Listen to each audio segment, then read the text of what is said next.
All right, so who here has heard of the phrase, I turn my back for 5 seconds and something happens? Because that's essentially what happened. Just replace turn my back with went for a bath. So what I normally do with streams is I prepare the thumbnail, I do all that stuff first, so that then it's at least half an hour early under normal circumstances if I'm here, and then the notification goes out with the thumbnail already, and I'm usually away. A lot of the time having a bath. So of course, when I put in the title, could have sworn I already reviewed these. Here took it upon himself to consult the encyclopedic memory and realize that yes, we did in fact review Cherub's Tale before, but it was once again in the same vein as Ghost Girl, where all the reviews existed as part of other streams. And I've, I believe I've warned people in the past about if they ask me to review something that is on a stream that is not titled the thing in question, it's not going to bode as well for them. Uh, and I think this is where Aidan most likely learned that lesson, because even he didn't remember where it was. And of course, I don't know if Josh just happened to recall that again because of encyclopedic memory, or just he combed through my live streams looking for Cherub's Tale. Either way, I really appreciate the dedication. However, the thumbnail and stuff was already prepared, and I actually had my guests in advance of this. So we're going to pretend like this is still the first time we reviewed Cherub's Tale, okay? So from this point on, what reviews of Cherub's Tale? Oh my goodness. But this will be a different experience, of course, because we have somebody who has verifiable proof they reviewed Cherub's Tale, unlike myself, KW. What are you talking about? Of course I didn't review Cherub's Tale. What do you mean? This is my first time. Yeah, what review of Cherub's Tale that you can find on KW's channel right now, link in the description. I don't know what you mean. Yeah. But I do gotta say, I been reading my books, right? And I gotta say, I have found quite a few columns in my books that I'm reading already, and I cannot wait because I am gonna plan to do a book talk series. Yeah, I voted on that on your server. That yes, a book talk series would be very interesting. Yeah. I mean, honestly, reviewing books is something that I've kind of thought of doing for some time now. I just didn't know where to start if I actually decide to do that. Until recently, I know what my first target's going to be. Oh no! Okay, look, I fixed a few errors like spelling and looking at the sentence and everything. And I'm gonna put that version out. But hey, you're reading my book too, so that version will come out soon. I think. I don't know. Well, if you saw Walking Wednesday today, you'll know that I have a fair amount on my plate right now, so probably won't start anything majorly new for some time. No worries, I don't care. It's fine. Okay, fair enough. I lost my segue I was going to do before, so here's Emily. Wow. I was going to say something about books, and I forgot entirely what my leading line was going to be. And yeah, we also invited Aidan himself to this, but yeah, he's not here. He was online a second ago when I sent the stream link, and now he's just gone. He's just vanished to the void. Yeah, and who needs Aidan? Yeah, what is this, an Aidan review? Yeah, of course not. Although he was on KW's version. So if you want to see, I guess two more versions of reviewing Cherub's Tale, go to see those ones. But oh well, I guess I say Cherub's Tale 1 year later. This was Cherub's Tale was my idea. So of course, and that's why you're here. Apart from the fact that you made the movie edit, and that's the version that I want to actually show on here. Exactly. So I guess in that regard, would like to talk through the idea of Cherub's Tale and how that came about. Please do. Cherub's Tale was a branch off of this was we started in 2020, and I had just barely knew you guys, and for some reason, this was at a point of mine and Aidan's friendships where we were on call every single day. And eventually we just started talking about, spin-off series, what wanted to be That done. sounds like Aidan. Of course. He always loved ideas of a spin-off series. Has he talks about it. Has he been talking to you about Klamai spin-offs or something? He keeps like talking about, I heard about this, I did this, maybe you should do this, and then That's in general. That's in general how another person will come in and write a script or anything. Yeah, to varying degrees of success. Sometimes in the past, the 2020 actually particularly was where he got a bit too overwhelming, but I think he's dialed it down now, certainly. or maybe That's why he came on as the co-writer of The Mutant Girl, because he started suggesting a bunch of different ideas while season 2 was going on, and when I eventually fired the other co-writer, then brought him along. He keeps convincing me to basically have a voice acting in season 2. Oh, well, I mean, based on the way Secrets of the Plex went, I can see where he got that idea. But also, he likes to have voice acting in everything. I obviously have gone back and forth on that. You just watched my non-voice acted ventures from the world of Gacha, and so clearly clearly I can appreciate one or the other, depends on how it's carried out. But for him, it's always like, yeah, everything must be voice acted. Hey, Otherwise the it will not be as good. movie is voice acted, so you better be happy about that. Of course. I mean, we're also happy, he and I are also happy, because if people do more voice acted stuff, it means we get more chances to audition for roles. Anyways, Emily, sorry, we interrupted you. Continue. Yes. So I'm thinking I'm getting my timeline very, very wrong. But this, pretty much, I know it was at a point where we were talking nearly every single day. Both of us were fairly active online at the time. This was the point when I was still posting content. Yeah. Oh, well, that was 2020 at least, yeah. Yeah. This was also a time when we were working on something else. I'm pretty sure, or at least the start of... When is he not online? Kidding. Right now, when we started this, he wasn't online. That was the problem. Pretty much Cherub's Tale, we started talking about what a young angel would actually do. Because this was when, also I think the remake of episode 1, it's a very complicated timeline. So we were talking about what actually happens with young angels, how they're taught, how they put into that. So that's where the idea for Cherub's Tale was. And Cherub is a young angel. Yeah. Baby angel. So Cherub's Tale. I don't remember whether it was Cherub's Tale or another project where we called it a ridiculous name in the start, because we had no idea what we wanted to call it. That just kind of happened. No. That was not a typical fairy tale. That was the gay story because gay and we love gay or something like that. I don't know. That was the other one. I don't know.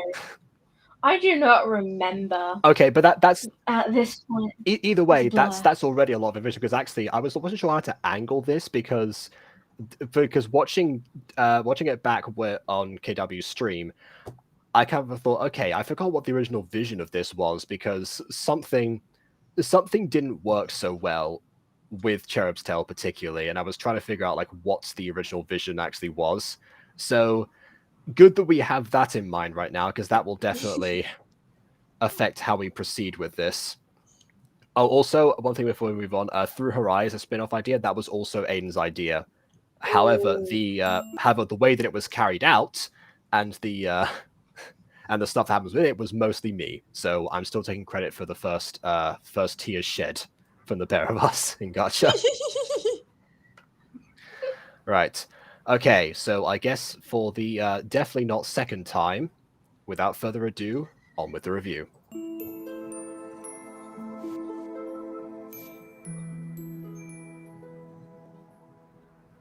I do like the way that he actually appears and tried to frame Kurt in this instance, like if someone's opening their eyes.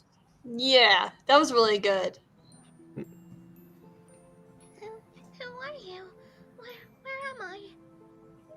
I'm Oh Kurt. god, And that voice.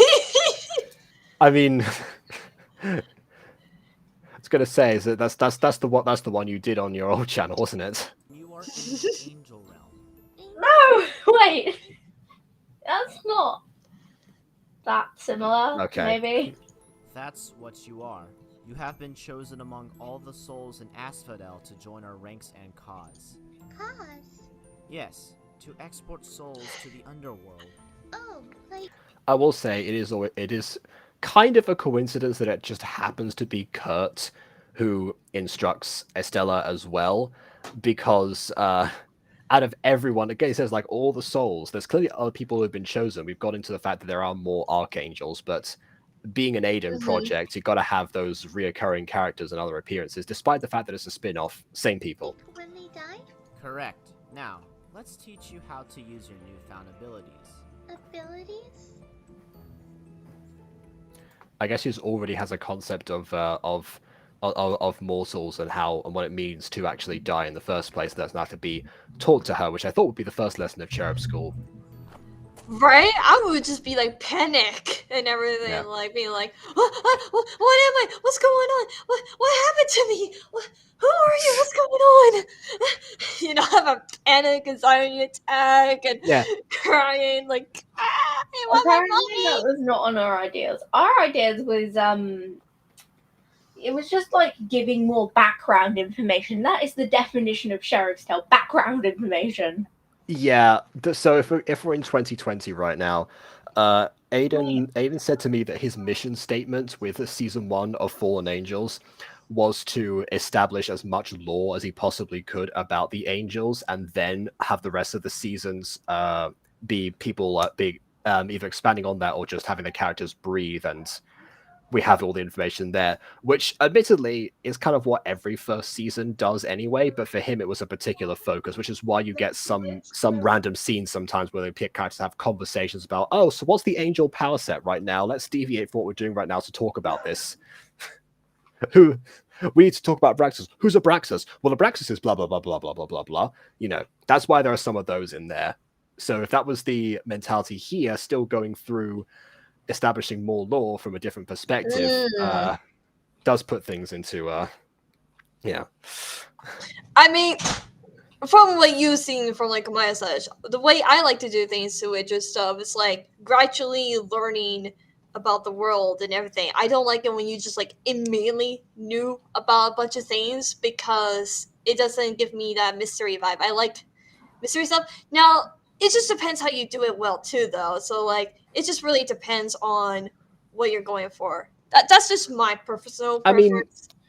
I mean, you say that, and in things like Misfits and Clamai, that's definitely true, because Clamai, as far as I've got up to episode 6, and we still haven't seen much of the second land. You know, we've got Magica and Earthera. We've only been in Earthera so far, but yeah, and with Misfits, a lot of questions get raised. There's some exposition in there too, but there's only the stuff that you would get from, like, you know, you have to do that in a book. That's the medium. There's a lot more questions than there are answers in the whole thing. Yeah, season Ponies, 1 however, of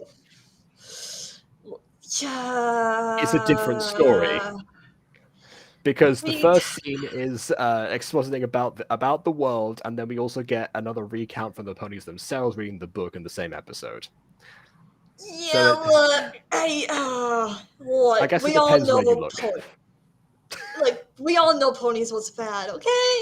Like, I learned from my mistakes by writing Misfits and making Clamai. Although I feel like Clamai season 1 was definitely rough, because I don't really want to say much, because I might spoil something in season 1, since you're only on episode 8 in the final episode. So Oh yeah, Clamai season 1 was also rough, because it was building up to the death of the main character, so I had to focus on that.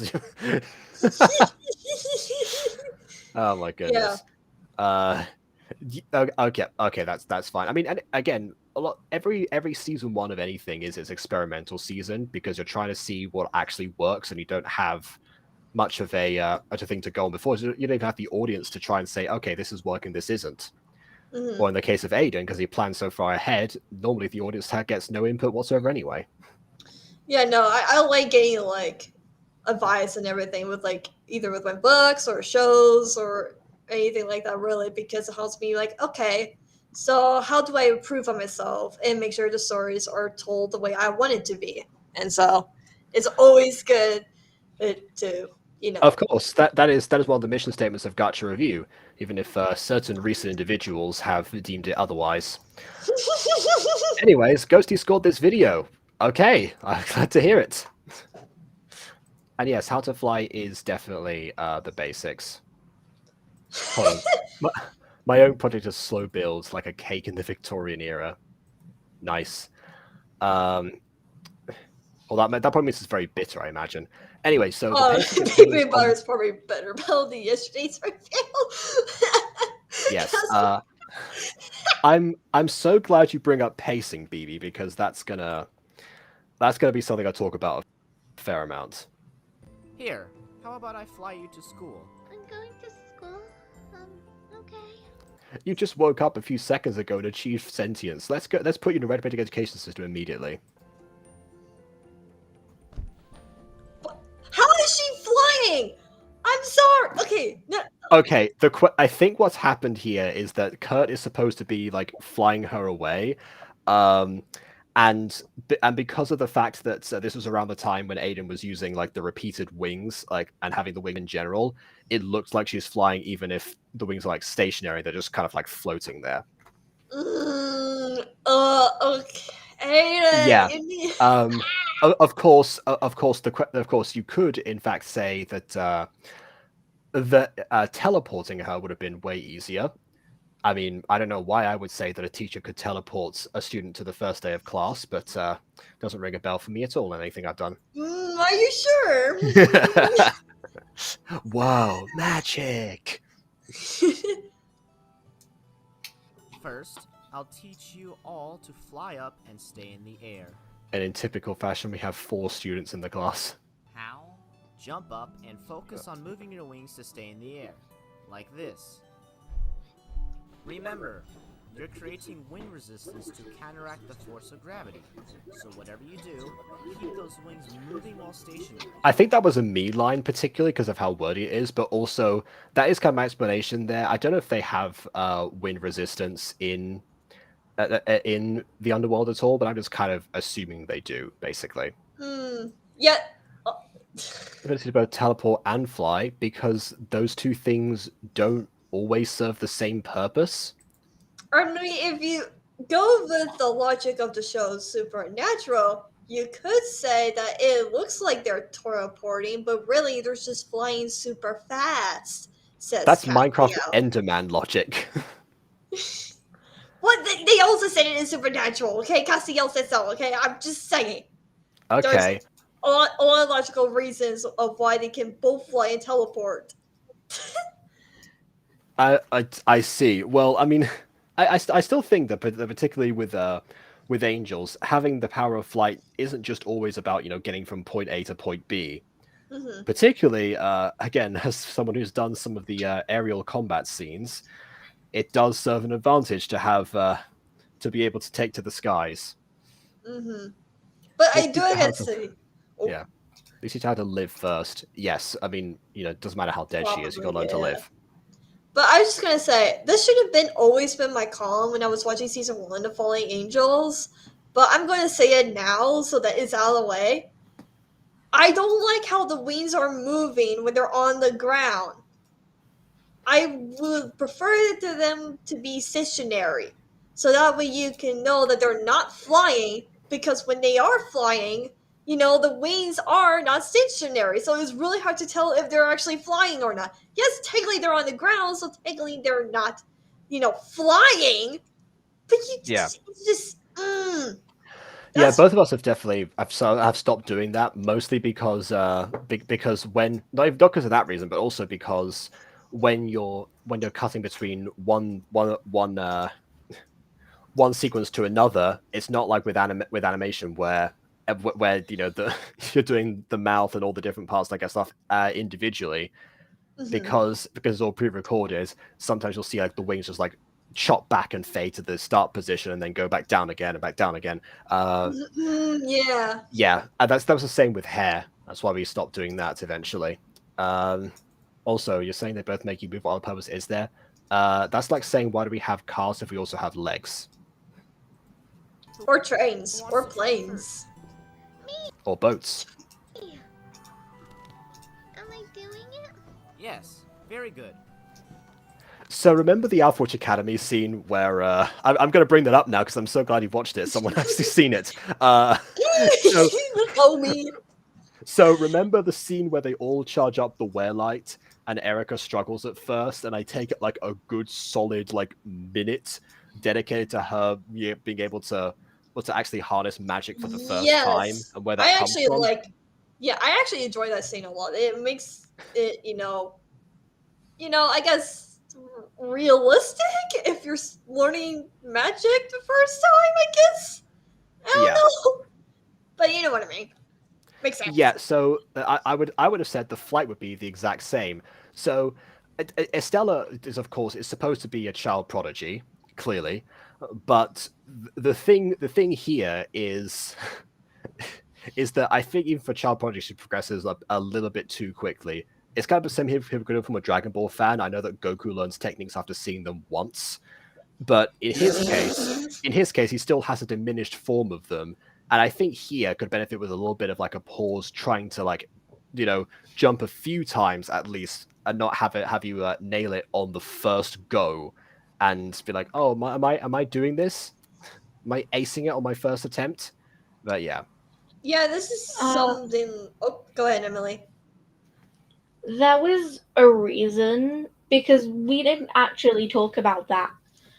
At this point, Estella was meant to be a lot stronger than she ended up being, mostly because we wanted to explore the possibility of a doubter archangel, which didn't happen because it kind of just didn't fit. I think you might have shut it down, Jacob. I don't know, because but because the Angel Society wouldn't have approved an archangel as a member of the Deltas. Even Zack was on thin ice. But pretty much, she was just going to be like one of the biggest traitors the Angel Society had. Because, she is still a traitor, but she would be more of a traitor if she was an archangel. It got dropped somewhere along the way because Cherub's Tale kind of... Yeah, because if... we started working on Not Your Typical Fairy Tale more than we ever did on Cherub's Tale. I can see... So it kind of got pulled down in the fire. Yeah, Not Your Typical Fairy Tale is... I feel like just objectively better in like most ways. Let me just check. Was there anything else in the script in here? Because I know that that was another thing that happens sometimes. Let's see. I don't know. I didn't edit any of Sheriff's Tale. That is my own fault. But yeah, that's fine. I also had some scripting duties in here, and that's what also leads me to the famous biggest complaint I've ever had of anything Aidan's done ever. But we'll get to that because yeah. Let's see. So where are we? Okay. So headwind resistance, she starts... Okay, so it does just say she jumps up and stays in the air with ease. Okay, so that was all this time. Although the thing is that with archangels as well, now I think about it, you don't even have to be like that physically strong, because the archangels are created by fusing like more souls into yourself. You don't need to have the inbuilt strength already to do that. It's more about the position of like the actual authority rather than power, because like I think archangels have like one more power that angels don't have necessarily, but everything else is supercharged. I don't know. I remember loving Cherub's Tale when I first watched it. I don't know what Cherub actually is. It's a small angel. It's a young angel, baby angel. Cuckoo gaga. Pretty much, yes. But I was gonna say, like, didn't like Wings Club did like an episode of where someone learned magic really quickly, but then there are other times where someone was struggling with magic. Wait, sorry, say that again. So like, okay, so like Winx Club, I feel like there are times where in a few episodes they just straight up easily learn magic, but then other times they're struggling with it, and it takes like maybe 2 episodes to figure it out. Yeah, you could also say, I mean, Bloom, of course, struggles immediately with trying to do harness any magic whatsoever, and it takes like the first season for her to really get it. You could Oh say yeah, she like was a late bloomer. Hey. well, yeah, it took like maybe like what 5 episodes, and when she went up to against the tricksters or whatever to finally transform into a fairy, like jeez.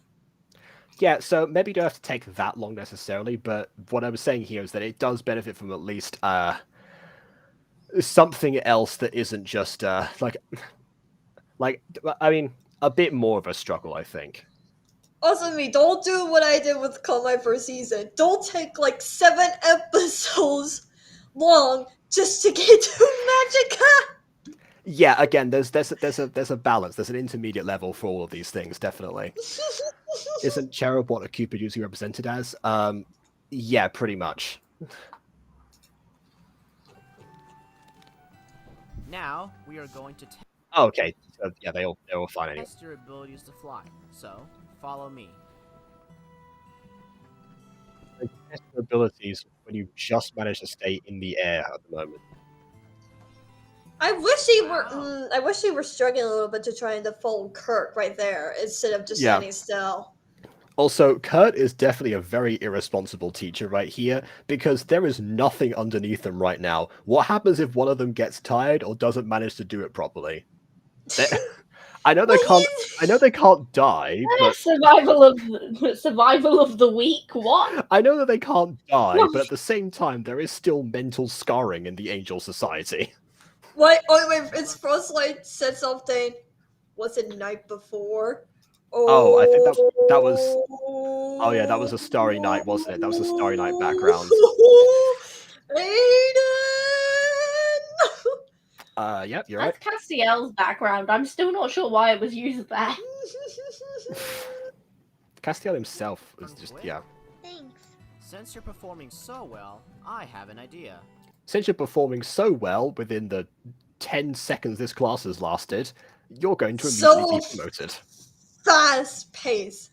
So this is what I was going to say when I bring up pacing a lot.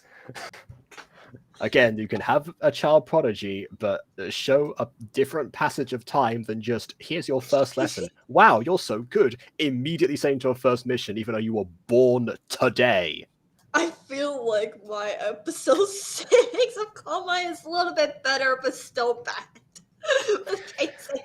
Just a tiny bit better. There's, that's one of the things in Gacha.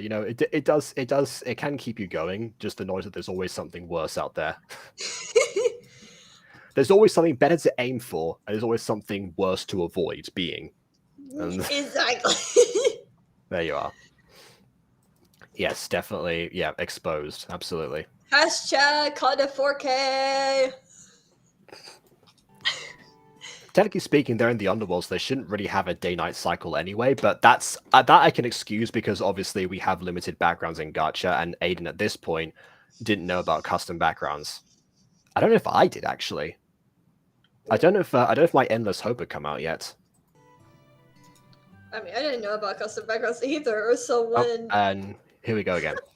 Cassio! I knew about custom backgrounds since the start. I just hated everything about them. Okay. I mean, to be fair, But to be fair, you used to be able to make them in Gacha. But... What?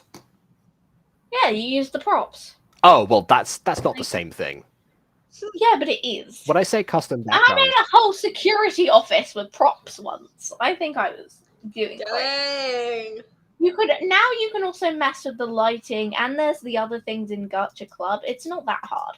You can either use Pinterest or whatever app. I just mean like without green screen, you could do it fairly easily. I mean, if I go into it right now, I mean, I can set like I could make a whole movie theater right now. There is a stencil for that. You know, You know. you know, if you want to return to posting videos or doing streams or something, I have a bit of a challenge for you. If you think you can create any custom background in Gacha, I would, I think I could select a few images from freepick.com and see how well they could be created purely through Gacha assets, and we'll see what happens. Ooh, okay, free pick. That's Sure. what it was. Okay, I was like, what was the Yeah. app that Jacob Butter said you could use for custom backgrounds? That's the one. Yeah, I'm using Pinterest instead. Yeah. I use Google Images. Pinterest has better Yeah. reviews than free pick. Honestly, I look at all the reviews for free pick. I use Ah, some YouTube. dedication.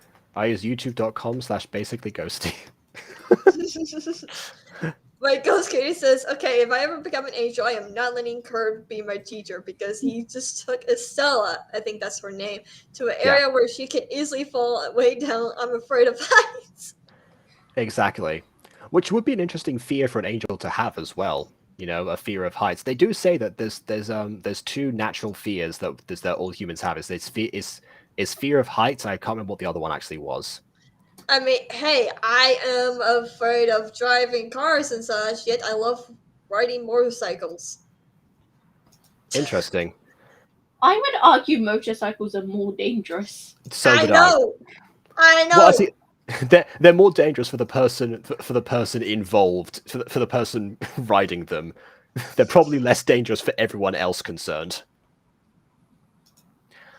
She's an angel, so we find. Yes, like I said before, I know that they can't die, but mental scarring is still a thing in the angel I society. mean, they can die. It's just not really dying, and they kind of have to get stabbed. Well, yeah, but they have to be stabbed with angelic weapons. They can't be hurt by normal weapons. Okay, I was gonna ask So you about unless they hit the angelic ground or something, maybe if the ground was made out of Stygian iron or something. Angelic ground. The ground is just a layer of Stygian iron. Just I'm pitching that to Aidan. Angelic ground. actually, honestly, you know what? Have like a volcano where Hephaestus has like melted a bunch of Stygian iron into what looks like lava. That could be an interesting death scene because that's what They Juggernaut's made have out a of. river that wipes memories. Just remove the trauma. I mean, I tell you what, I'll put a pin on that until Demon Girl Saves the Underworld episode 3 comes out. Wait, Kelsey says, don't tell me to write a story about an angel with fear of heights. Wait, imagine a demon with the fear of fire. Ghost Katie, I dare you to write those stories. And I will react to it immediately. I dare you. Yeah, as a child, I actually read this book. Well, I think I started reading it, then we lost it, then we got the audio version. But I read/listened to this book that was called "The Owl Who Was Afraid of the Dark." I can't remember who it's by, but it was literally what it sounds like. Essentially, it's that book series was the equivalent of YouTube titles. You get exactly what it sells you on there. Do you remember those bookstores about if you give a mouse a cookie, if you give a I do remember those. Yes. Oh god. Yeah, I remember those were- from elementary school. The Owl Was Afraid of the Dark, I think, was actually maybe would have been school recommended, but I'm pretty sure I read that at home / on holidays. And there's that Pinkalicious series or whatever, where it was just about this girl who loves pink and like things happen. That I don't remember. That I have never heard of before. What is this? Hold on. Pink, Pink, I think it's Pinkalicious. I don't know. Like I forget her name, but it's about a girl who just loves everything pink and everything, and she would have like crazy adventures. Like one time she found like a pink talking unicorn, and they had an adventure. One time she went to a gothic only school and said that she needs to be cool and everything by being gothic, like wearing black and like anything black, and don't eat like pink ice cream wait or a minute. whatever. Hold on. Pinkalicious Pinkerton is the full name, voiced by Kayla Erickson in seasons 1 through 3, and Shazde Kapadia in seasons 4 through 5. Hold on, there was a series out. Okay, this rabbit hole goes deeper. All right, I did not. you didn't know there was a series? Oh, we're gonna have to find that one later. See if we can get some non-copyrighted recorded reactions out of that, maybe. Oh god. Yeah, but the reason I brought up the I Was Afraid of the Dark was because, again, it's the idea of like something that's not supposed to be scared of something being scared of that very thing that is associated with them. And yeah, it was I mean, just basically like it went to like lots of aspects of the dark that you would never actually expect until it was kind of like revered at first, and then suddenly Plop, which was the name of the main character, gets over it and grows up. It's a coming of age story. No, So there you are. A story about an angel with fear fires and a demon with fear fire. That's why, yeah. And they work together to get over their fears or something. Do it. Do it. Ah, Do it. that's one thing that the author never did. There was several other things in that series. There was like a cat that wanted to go home, and a hen that I can't remember the name of the title.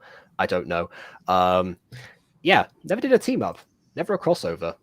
There could have been. All right. Anyway, yeah, back to this. A hen that wanted to be. How did we end up talking about books twice in this stream? I was trained in the new angels. Better than I expected. I got myself a prodigy. And because of that, I abandoned the rest of my class, who are currently still floating stationary, waiting for me to return. It is nice to meet you. I don't know how to get It's down. nice to meet you. What is that voice?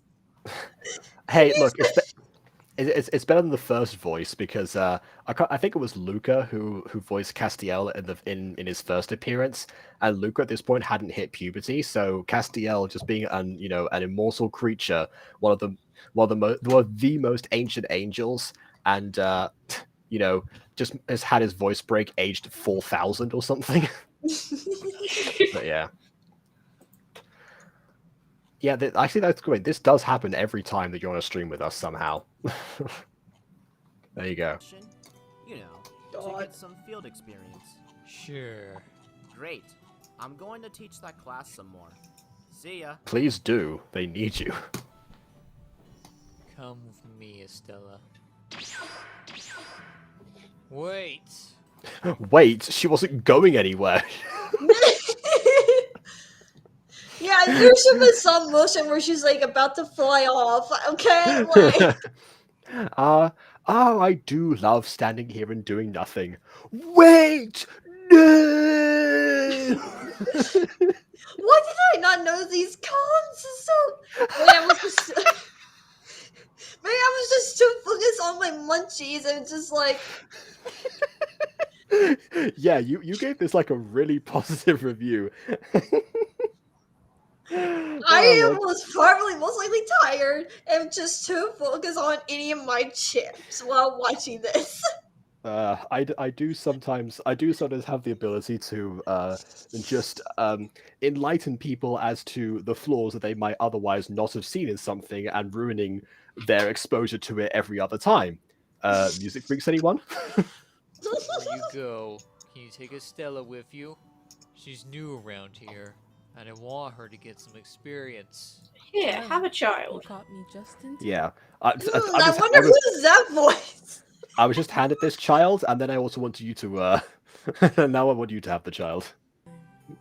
But Lord Castile, this may not be the most delicate. I wonder who that voice is. Is there ever a... Yes. Yes. Very, very, very mysterious. Yes. Also, they are. Hey, I thought you said you fixed these after season 1. I scored this, but that didn't mean I liked watching it. Okay, yeah, Ghosty normally catches on before I'm involved. mission, that is? Good point. Nice to meet you. Estella, was it? I'm Jasperit. Hi. I've got a meeting with Thanatos. Which I guess you probably could have told Kurt about before he left you with a child, but anyway. I recognize the voice, but I'm forgetting their name. That is Monet. That is Monet as Jaspreet. How dare you forget the voice of my ex?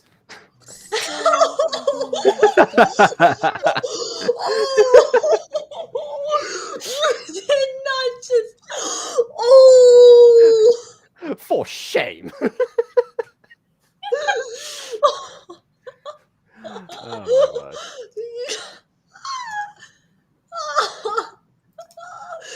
I'm gonna mute myself so we can continue. I can't stop laughing. Alright, fine. Will we have to do anything? Just watching and sending the soul to the underworld at the end. Now, I just realized she was taught flight, and she was advanced ahead because she was proficient in flying. She doesn't fly a single time during this whole mission. Okay. I'm done laughing. It's I'm time back. Everyone is playing hot potato with the child. I Yes. said something about that. I said something about that in my review. Like, why do we keep tossing the child? Yeah. Don't toss the child. Don't toss at the child. Toss the child. Don't touch the child. Do you need anything else, Poppet? Throw the kid! Throw the kid! Throw the kid! this is fine. Millie, Oh please. god, this scene. Everything will be okay. I promise. I'm sorry, Dad.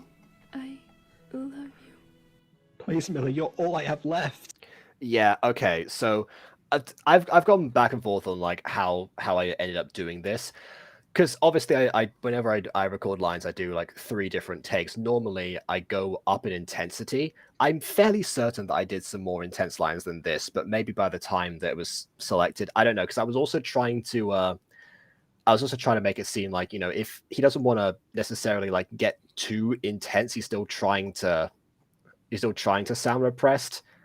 I'm trying to excuse the fact that I just don't sound sad enough, but either way, that was why, and I think what throws me off sometimes when I see this is just like the expressions he has, because like here you'd imagine he's like shouting, he's like, please don't leave me, but no, I'm like, please don't leave me, something like that.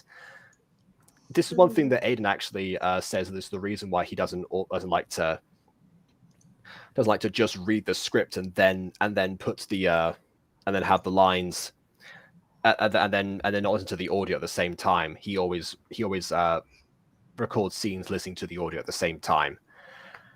I normally just get people to redirect if I can't find a good take that works. Yeah. In this instance, I guess. I don't know. It kind of feels like maybe he just like took it from the script, because nothing in my films there indicates that he would that he would be like yelling, particularly at his dying child. Right. Another reason might be because Aidan had no part in this scene when it was being written. I wrote it, and you checked it. Aidan had barely any involvement in it, because Aidan's original version of this scene was, Millie, don't die. I'm sorry. And then she died. It was the shortest scene we had. The longest bit of dialogue we had was them talking to, like, Jaspreet and Amila talking to Millie. That was longer than the original emotional father-daughting thing. Emotional damage. On the script, mostly because I wrote mum the British way. But you can tell in the script because it's a lot more emotional than, Dad, I'm dying. Yeah. No, don't leave me. Yeah, I do like the fact that she actually the daughter here seems to have already got into the acceptance stage, and like she's like it's like, making sure that the dad is okay. That's the level of maturity one expect from a presumed 5-year-old, but that's not a con at all. That's the one thing that I appreciate in this scene, unlike everything else. It seems it's sad how slightly realistic this scene is. Yeah. Definitely. Yeah, that's a thing. Like, but like the reason that Adam rebels so much is because of these hard situations that he's had to see time and time again, that eventually took a toll on him, and then he became a fugitive as a result. So yeah, it is important to like show these scenes. Death is never a pleasant experience to go through, particularly when we have the chance to like have these stakes here. Doesn't that just end up with everyone seeming to either come back or have it happen in the middle of a battle or something. You don't have time to properly grieve in the moment. This is one of those times, or I should say as well, unrealistic death scenarios where it's like, I gotta make the bloodline pure, so I'm gonna kill my daughter. You know, that's how it Mhm. goes, man. Or actually, I think no, I know why this stands out. It's because this is the only Aidan death scene apart from the slightly weird reactions from the dad visually, where there's like nothing, there's no like funny oversights that make it so that it's entertaining to watch in that way. Because all the other deaths, there's always something about them where it's just like, Diogenes, go quickly. I'll hold off Kurt, who is currently standing right in front of me, or something like, oh no, run, child. Don't move. I guess whatever. You'll never get past me. Oh no, I am the dead. I really appreciate the one which Adam had like an existential crisis about in, I think it was the first episode with him and Zach, and he's like, but it's the man killing his daughter in front of his wife. And then it's the most undramatic scene. I'm gonna Like, keep the bloodline pure. It's brought shame upon my lineage. Whoa. No, I'm gonna kneel on the floor and not do anything for my child. Oh yeah, that was that. Ugh. So this is probably the first death scene here that like does have all that, and most of the pieces are in place. Mhm. Don't worry about me, Dad. I'll be with Mom soon, so everything will be okay. Millie, you can fight it. You're strong.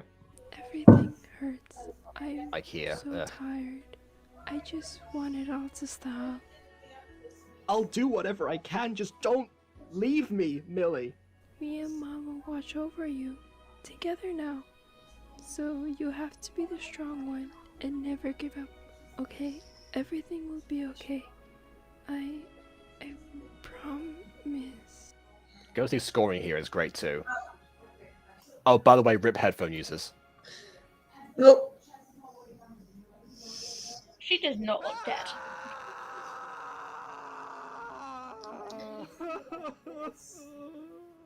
That was so well done. That is literally my pro right there. That. Like, I don't know how you do that. It's just this is what I want for voice acting to be like, okay? Not just like, oh, crying, where, I'm crying, oh, I lost my friend. None of that crap. Okay? No. Give us dead daughter emotional breakdown here, people. We want dead daughter emotional breakdown voice acting from We you want guys. emotional damage voice acting. Emotional damage drama voice acting. in a crime. Emotional damage acting. Yes. I'm guessing Dexmar here is a bit confused. Hello, Dexmar on Twitch. Welcome to a Gacha video where a child dies. Freak. What the freak? Welcome to Cherub now. Kids die. She's dead. Look on. Kids be dying left and right. Oh my goodness. Yeah, see, we're making the death funny like the other Fallen Angels ones. The actual episode does not like that. Right. Why did that remind me of that one scene where Aaron screamed? Though Aaron was screaming out of anger, meanwhile this guy was screaming out of sadness. Yeah, I think the Aphmau and Aaron screams really. I think it was mainly like the Aphmau scream that we like keep referencing to, like the MCD one. Yeah, that one. That's also what we did for Alana in episode 11 after Adam leaves. That one was good too. That Alana scream, that was pretty good too. Yeah. Well, I tell you what, as a Dragon Ball fan, I'm glad that I'm able to scream while voice acting. I shouldn't have peeked the mic that much. I don't know what happens. Won't happen again. Hello, Then Lily. Aiden's ghost, What's which he's really good at doing. on? Oh,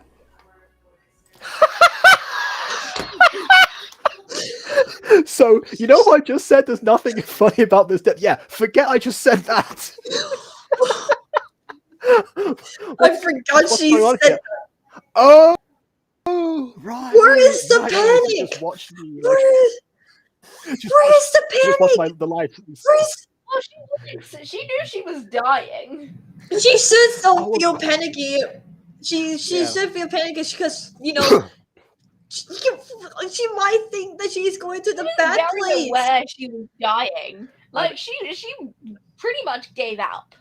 Yeah, she shouldn't be that confused as well because like she knew it was going to happen just now, and that was the whole point of the acceptance part. I was talking about when Aaron screamed Ian's name out of anger and Emerald Strait. Oh dang! That is also a really good one.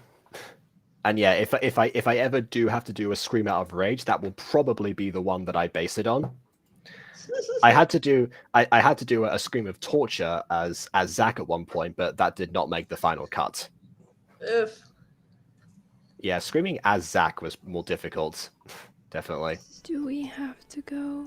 We do. I'm sorry. This is Estella. I just realized I don't think this was done the way it was said in the script. Oh, okay. Well, I can check. Let's see. I'm on the script. I'm pretty sure. Yeah, it's a lot more. Emotional? Yeah, she walks over to her father, who is inconsolable next to her body. She tries to touch him, but goes straight through him. Jasper comes over and hugs her from behind. Oh. We have to... Aiden! Yeah, it was meant to be a lot better than this. Aiden. The writing was nicer. Early Fallen Angels has a lot of cut corners in relation to its editing, but that mostly fizzled out over time, mainly because I kept complaining at Aiden every time it happened. But Cherub's Tale seems to be the exception, where it sort of goes back into that a lot of times. And again, we haven't got to my biggest complaint of any gacha video that Aiden has ever made. And that is going to happen fairly soon. Are you two angels?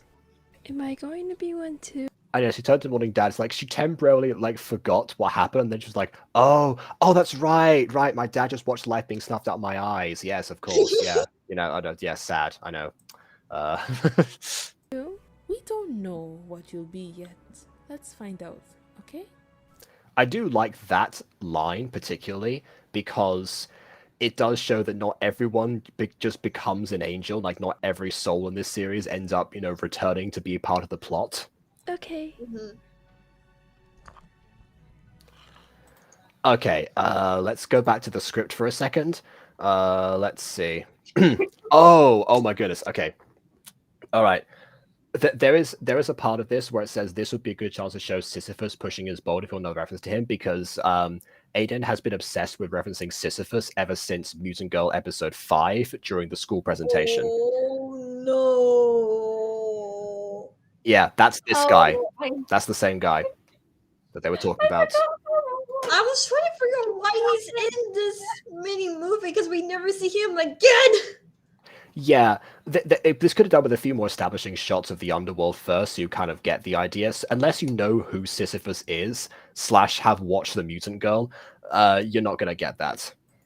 Even if you watch The Mutant Girl, you would not get this because it looks like just a random guy. You would not get that was supposed to be the guy from the presentation or that they talked about or whatever. Yeah, it looks like. Yeah. Oh, also that's another good point. I'm gonna go back to here for a second. Yeah, look at the size of that boulder. It's not nearly big enough, I think. The mountain is for sure. That part, yes. And Sisyphus does not look like he's struggling at all. The point is, like, his name, he gives a name to Sisyphean tasks, the ones that are both laborious and futile. That's the line from The Mutant Girl. And the reason he's called that is because, the gods have tricked him. They've given him this illusion of promising eternal life if he gets to push the boulder up, but they've made it physically impossible. So he's just going to keep putting all of his effort in until he has to roll back down and start over for the rest of eternity. He does not look like he is Yes. struggling whatsoever here. Sisyphus was given a pebble. Exactly. I think I can see your complaint because I'm reading back the script. Oh, we haven't got. Yeah.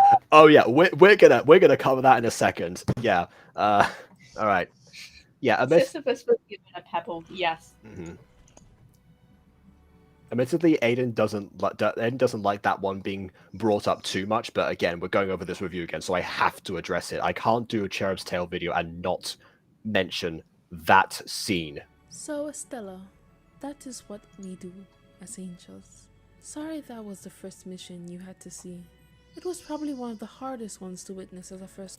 That being said, I do like the ghost being floating around. So I guess this must have been after the remake, because this version of Asphodel was decided by me at random. I didn't tell Aidan I was going to do like a whole 59 extra seconds of content before starting the episode when doing the remake, because I got given the first scene. But yeah, that's how the ghosts ended up looking, or the souls, and he's kept that consistent, having them float around one at a time, seemingly. But regardless, it's still the same, and this is still the same background. Timer. It's okay. Yeah. So this part's at least recognizable. Just need some time to take things in. I'll be around if you need to talk, but for now, I must go. Bye. Is that looped? All right. Okay. Before we move on, I'm going to read what's supposed to happen here in the script. Okay. Okay. Emily knows what's coming. Jaspreet leaves, leaving Estella alone with her thoughts. She turns back the way they just came into Elysium, where formed consciences and beings existed in peace, and sometimes waved to her. Cut to her in a further away shot as her journey takes her into Asphodel. So this is Asphodel we're in right now. We're not supposed to be here yet. Where uniform entities roam an uninviting, dull area with no purpose or direction. Cuts to an even wider shot where she's even further away in the fields of punishment, where tortured souls live out their various eternal punishments. This would be a good chance to show Sisyphus pushing his boulder if you want other reference to him.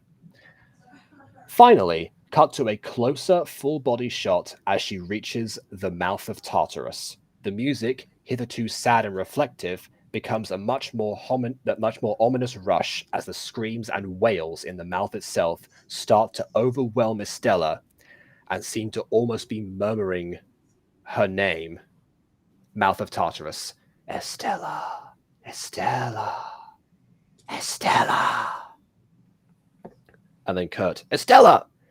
Estella jumps and turns around, almost falling into the mouth.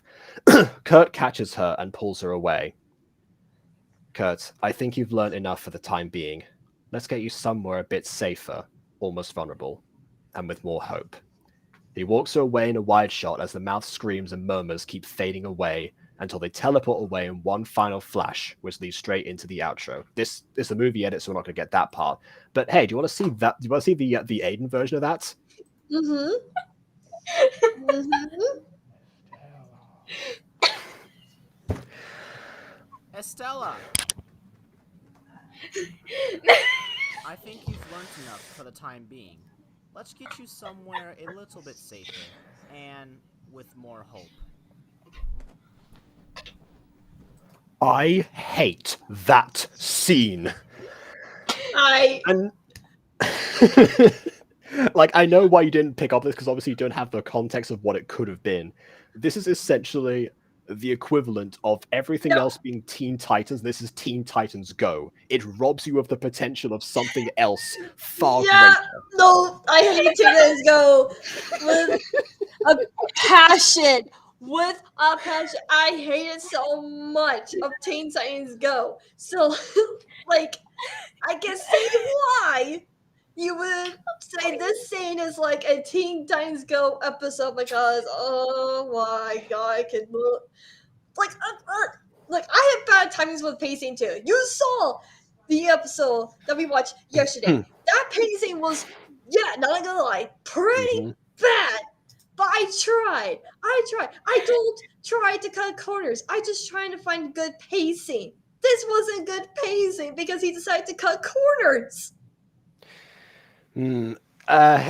Yeah, again, it seems like that just happened more in this time. Back in the day, there would be like occasional moments, like I don't know, like the original version of episode 4 of Fallen Angels, where I would have like the odd complaint here that's like, oh, this is not what I put in the scripts, because normally I'm the one embellishing the scene directions. If I'm given the helm at a Fallen Angels scene, I tend to make it, the same way the musical scripts are, which is with more detail in them. Aidan, for the most part, because he was the sole editor at the time, didn't really do that. He didn't really like line it out for himself. But then when someone else did have something there, he would blame the whole like reading aspect of it, at first for the reason that he skipped it out, even though he just admitted to me he's better at reading it in his head than out loud. So that wouldn't have been an issue. And the thing is, there's no way you can miss this. Like that, like it takes up like a good like quarter of the page is just that paragraph, and that entire description of what the underworld will be like. If the purpose of a Cherub's Tale was to see the underworld, the angel society, through fresh eyes and have someone go through all these teachings and the emotions of it, then I feel like we were definitely robbed of something, because apparently it was too tricky to work out. I regret not making a better version myself, but I didn't know how. Oh yeah, this is before Ghosty was doing much with Gacha. Yeah, I think any of us nowadays would do this. I think Aidan himself, absolutely, because he hates when I bring this up. That's why I'm only like mentioning it now. But Aidan himself could definitely still do something far better now. And I arguably this might have been like the last time he ever cut corners in this way ever again. I think it finally, after this episode, and I guess after the original review, which we now know exists, came out, that it finally dawned on him that yeah, there's a reason behind a lot of this stuff. There was also a slight thing for me where I was referencing Prince of Egypt, the DreamWorks movie, because there's a scene in there where Moses gets kicked out, and there's shots of him getting increasingly further and further away as he's going further and further lost from his world while he's like roaming in the desert. Yeah. As it seems like how small he is. Yeah, that was what the reference was there. But again, convert it into this, and I feel like it could have been probably one of like the most important scenes in the episode, probably on the same level as the death we just witnessed. To be honest, after watching like this episode and the next one, I did not understand this scene, to be honest. Like, I'm like, is this going to be later for season 2 or something? Like, yeah, you don't have to give me answers, but I'm just like saying, like, that's what my thoughts were. Like, are we going to get answers for this in season 2? If not, then what was the point of this scene entirely? Yeah, there are more answers about the mouth of Tartarus itself in Greek mythology, but yeah, it wasn't necessarily whether or not it was or wasn't foreshadowing is obviously something I won't say. But I mean, right. In the moment, the main purpose was just to symbolize, just how, child prodigy aside, just how small, insignificant she is, and how helpless she felt in that particular moment, going through this world that I guess she hasn't really properly seen yet. Because she's just been born as well. This is still the first day of her entire existence.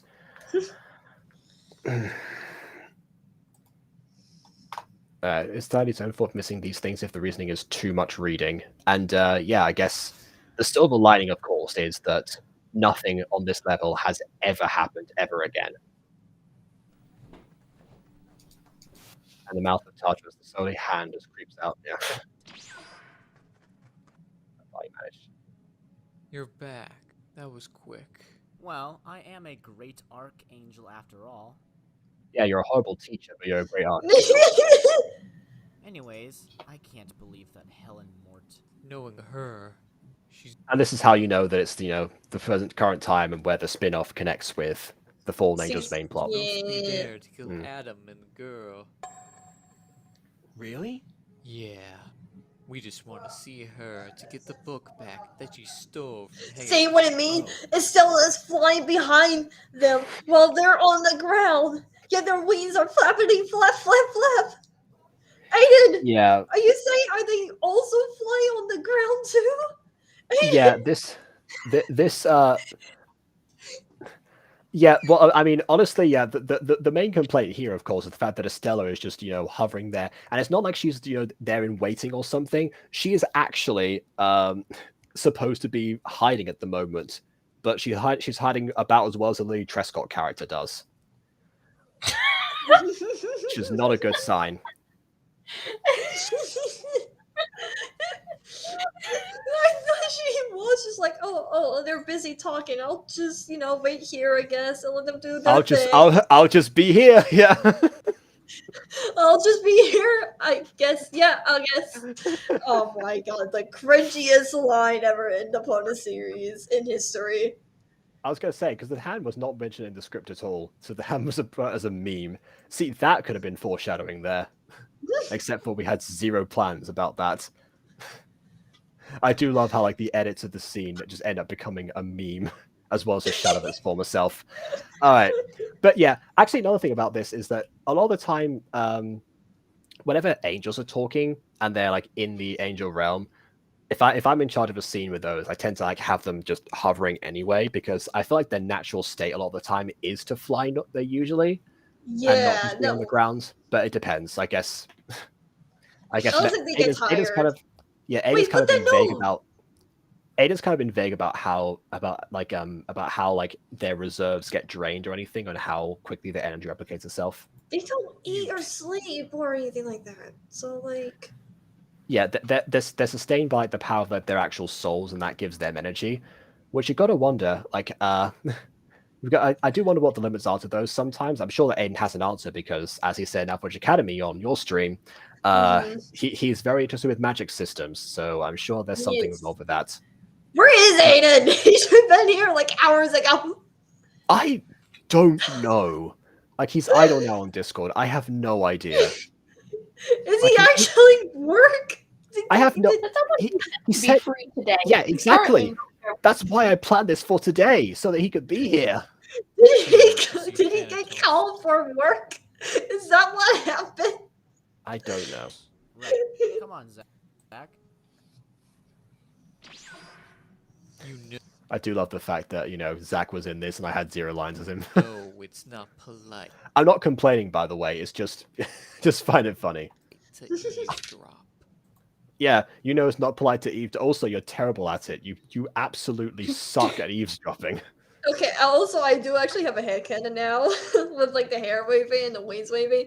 If the wings move and there's no wind, that's why their hair is moving, because their wings make enough wind to basically blow their hair. That's my new headcanon. Well, that's certainly something. I gotta do that headcanons video. I need to remember where I put those. Oh, that was in the community tab, wasn't it? So, yeah, use and go headcanons. And 4 Legends headcanons, probably. Okay, and also, I guess another complaint now that Emily has mentioned that the idea behind Cherub's tale was to explore how a young angel navigates everything. Arguably, episode 2 sort of spits in the face of that, because now we've aged her up. Again, a weird complaint for a Dragon Ball fan to have, as the exact same thing once again happens to Goku. But again, that was also, after a while, several stories of him growing up, and was done for reasons of, drawing better fighting poses in the manga. Here, I feel like it's just because, I guess, we have the child stage, now we have the adult stage where she, becomes a doubter and all that stuff. Far more. Let's tie this back into the main story rather than just the original mission statement. I'm so sorry, sir. I was just there and... It's fine. Just try not to do it again. Yes. Or try harder. One or the other. But if you don't mind me asking what happened... Kurt found the demigod, Helen Mort, and she was with Adam, the fallen angel, and the human girl he saved. I would just like to specify the way he said Kurt. Yeah.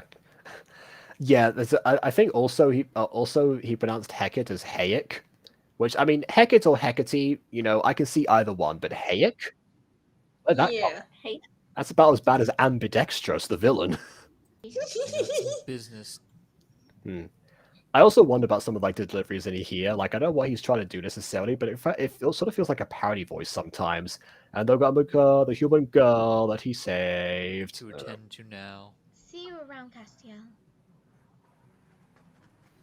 I hated the way she said that so casually to one of her very much superiors. I know, right? Yeah, I think Castiel normally commands a lot more reverence. Like the scene he was introduced with Key, that was more on par with what we were trying to do. Are you okay? Okay, how on earth did that happen? Excuse me, they have plenty of room to navigate around here in this entire space, and they just happen to bump into each other.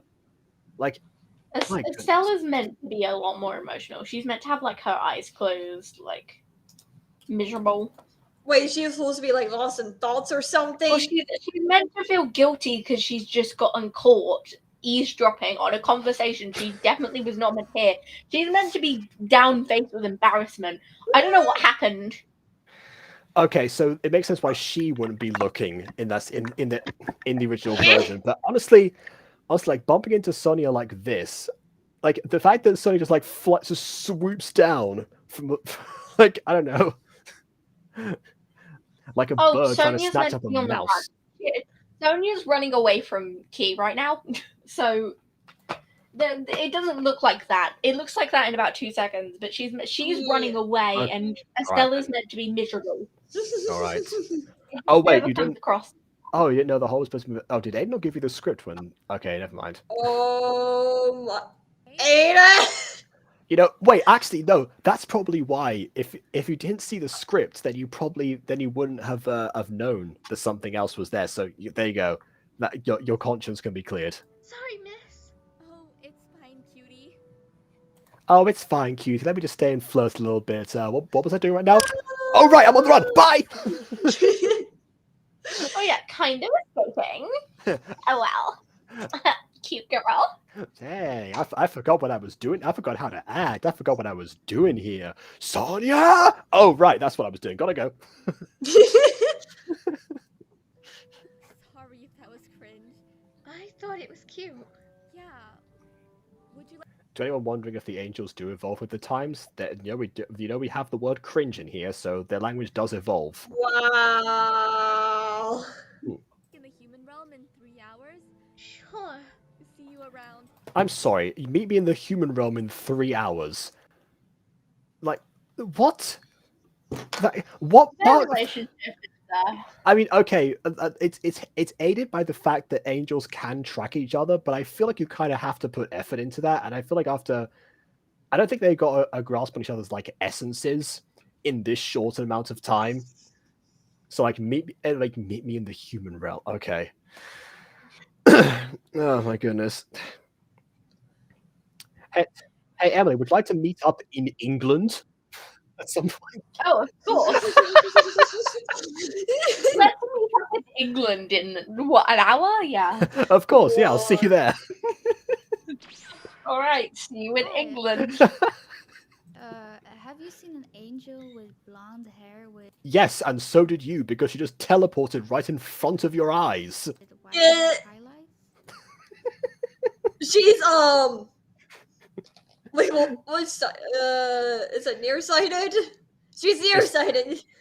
Estella's face right now sums this whole thing up so well. No, She looks like Patrick Star. Is Ooh. this the Krusty Krab? Yes. I want 2 Krabby Patties, cup fries. Would you like cheese? Ooh. She's with the daughters. Have you seen her or not? No, I haven't seen her. Weird. I heard she was around here. I have to find her. Weird. Also, I still have 2 seconds ago. Yeah, also, have you seen my angelic contact lenses? I seem to have misplaced those as well. Interesting. That's not canon, by the way. Angels don't need to correct their vision.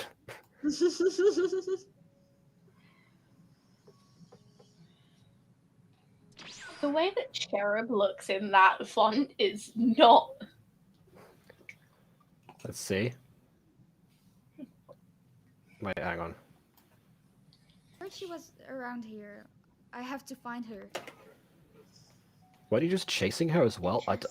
Forget it. There's so much about this. Okay. I don't know. I feel like it's mostly you can see it. I can see it. I just don't like the way I did it. Also, what are those Maybe- colors and what is that logo in general? Who let me do that? I don't know. Maybe the B looks a bit like an Aidan. L, but I don't know. It's kind of like how Disney looks like it says Disnep if you look at it from a certain angle. Oh god. And now I got the Disney Fast Play stuck in my head. Oh yes, I love backwards Disney movies. Said I'd come today, didn't I? Yeah, I'm so glad you're here. Me too. Oh, hey, you found me. It's a miracle. It actually is because I gave you no clear directions. What? I can't believe you found me in England. Mm-hmm. I got a question. Yes? Are you? This isn't England. Yeah, actually this could be. We don't know because they just said the human realm. With the doubters? How did you know? I heard from some angel in an orange outfit. She was looking for Some angel in an orange outfit. Yeah. Okay, so did Sonic just not know that she was being chased? If so, I will again ask why she was flying that fast and didn't look where she was going. She was on a collision course with the ground at that point. Come here to trap me? I should go. Wait, Does it look like she's able to trap you right now? Oh my goodness. Okay, so where the first episode was paced too quickly, this one is definitely too slow. Like, she's just standing there like, oh no, I gotta leave right now. Wait, don't leave me. Good grief. This is right now. this whole production is the bad version of Wings in reverse, because Wings started off with Aidan being too slow and behind the timing of the music, to then suddenly overcorrecting himself and being ahead. This is the opposite. He was ahead before, now he's slowing down. to trap you? I came to see you. And then we speed up their relationship to a stupid degree to correct it. Yeah, that's... Oh, wait, hold on. This music. Okay. Yeah, I see what you mean. I didn't score the second episode. Oh, that makes sense. 'Cause I was going to say, like, how did you know about this musical choice? That seems like an Aidan thing that I've told him about why I use this music in the music girl. Yeah, even sent Mr. Best the music. Yeah. First use of the first one. Part 2 was Mr. very Beast? rushed. You sent Mr. Beast? No kidding. Oh my god, Mr. Beast did some gacha videos. Oh my god. Yep. I In will be today's actually- video, I give underprivileged gacha. First, last person to stop watching Cherub's Tale gets $1 million. Get to know you. This will be easy I because will I wrote be- it. Actually, Later. I quit. I'm done. I would be Don't actually need it. terrified if Mr. Beast make a video based around gacha. I would be absolutely terrified. Just run away from YouTube, go into an airplane just to fly to Japan to escape from the YouTube world. I know I YouTube think- is on the internet, but that's what I'm gonna do. I don't know. I personally would love to see a Mr. Beast video where there's like the you know like MEPs essentially, just the biggest collaborated like gacha MEP. Maybe like just of the entirety of Alexander Hamilton or something. Just the Hamilton the musical, the gacha MEP with like 1,000 different creators. I challenge 10 gacha tubers to make me a video I would like. Let's see how we do. Winner gets my entire life savings. Let's get into it. I want to buy my chocolate bar. You know, Oh yeah, and if they fail, I publicly shame them in front of their parents, because we all know these are probably kids.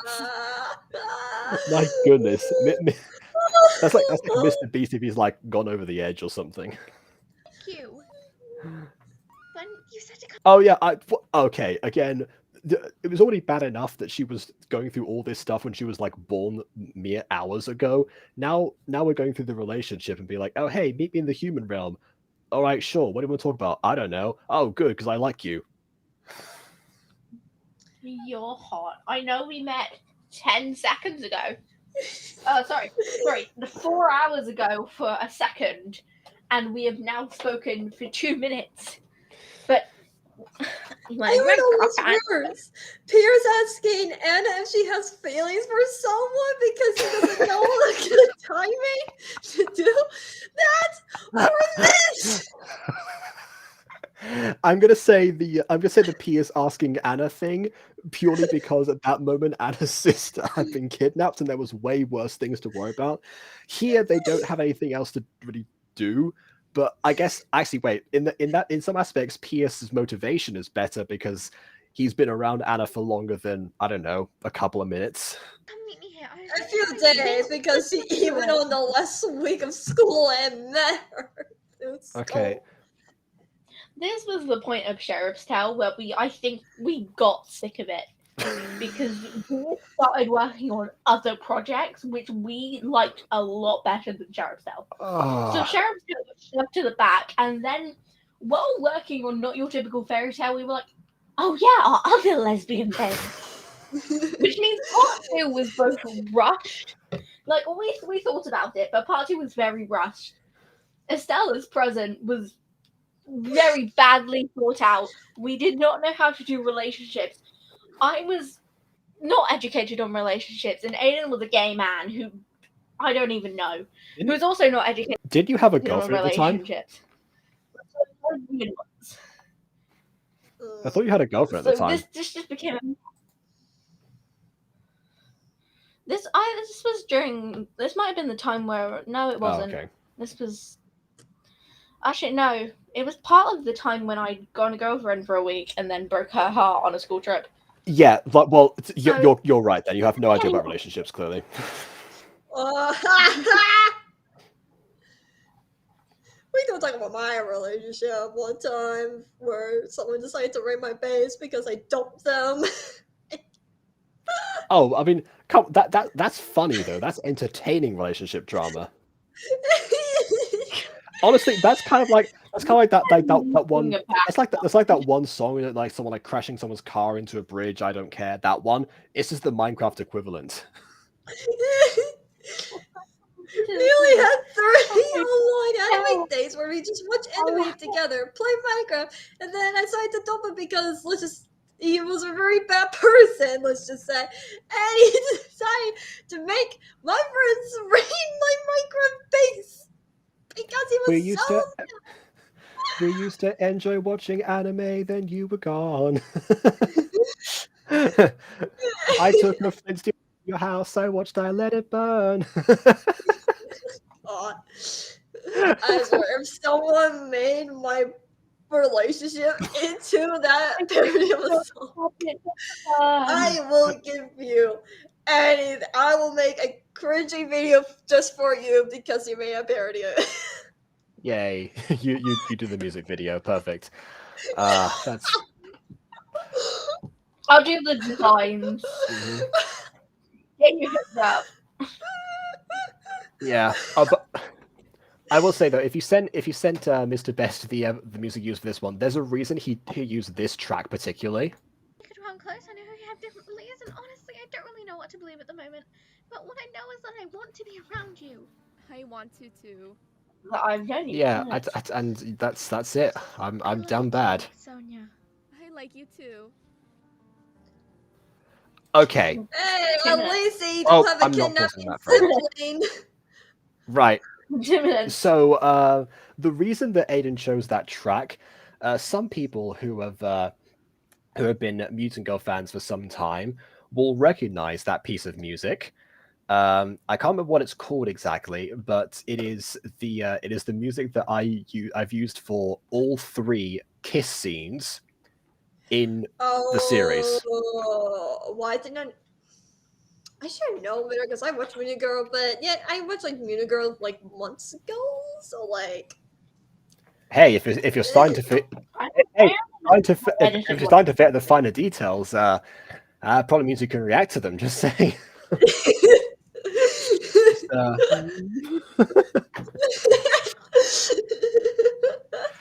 Jacob's like, Jacob's like, please stop watching Aidan's videos. Watch mine. I need views too. I want my turn in the spotlight of KW's channel. And I did. Alpha Witch Academy. Come on, let's go. That is true. That is like one of the reasons I was excited for you to see. That's because I knew you hadn't before. I'm good. I don't need spotlight. This is enough. This is fully mine. There was one where I was just like, said, "Hey, I'm back. I was gonna react to the Secrets of Plex update video where we're gonna get voice acting in the series now." And there was it was Puppy Love, wasn't it? I was gonna say you just gave away the update right there. What? No, Secrets of Plex. Well, yeah, I know. I meant like at the time you would have given away the updates in the video. Yeah. So it was Puppy Love, wasn't it? So I need to watch the next episode because I only watched the first episode. So. Oh heck yeah! How do I forget Puppy Love exists? Yeah, because like it's like everything, it gets 2 episodes and then people forget about it because they make me do more Mutant Girl. Wait, one more minute. No, honestly, if you need a break from Mutant Girl, just do the other shows. Come on. Yeah, I mean, I wonder how I don't like leaving massive gaps between Mutant Girl stuff. So my vision comes from me as well. But I also want to do other things. Listen, like I am doing a huge gap with ponies right now. I am focusing on the Zelda project, which I do need to ask some editing advice on something after the stream, and then also on season 2 of come on, come on. I don't have big gaps in my content at all. Oh yeah, sure. You have because technically speaking, the video we're watching right now is from your channel. It is the most recent video that was posted on your channel. Yeah. Well, this was 2021 too. Of course. All right, and here's one thing that Aidan is always pretty good at: montages. Montage.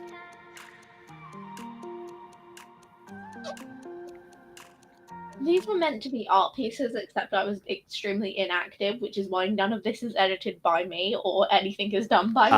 I see. I'm wondering what one way we're not using Ghosty's scoring was then. I love that. Whoa, a mall.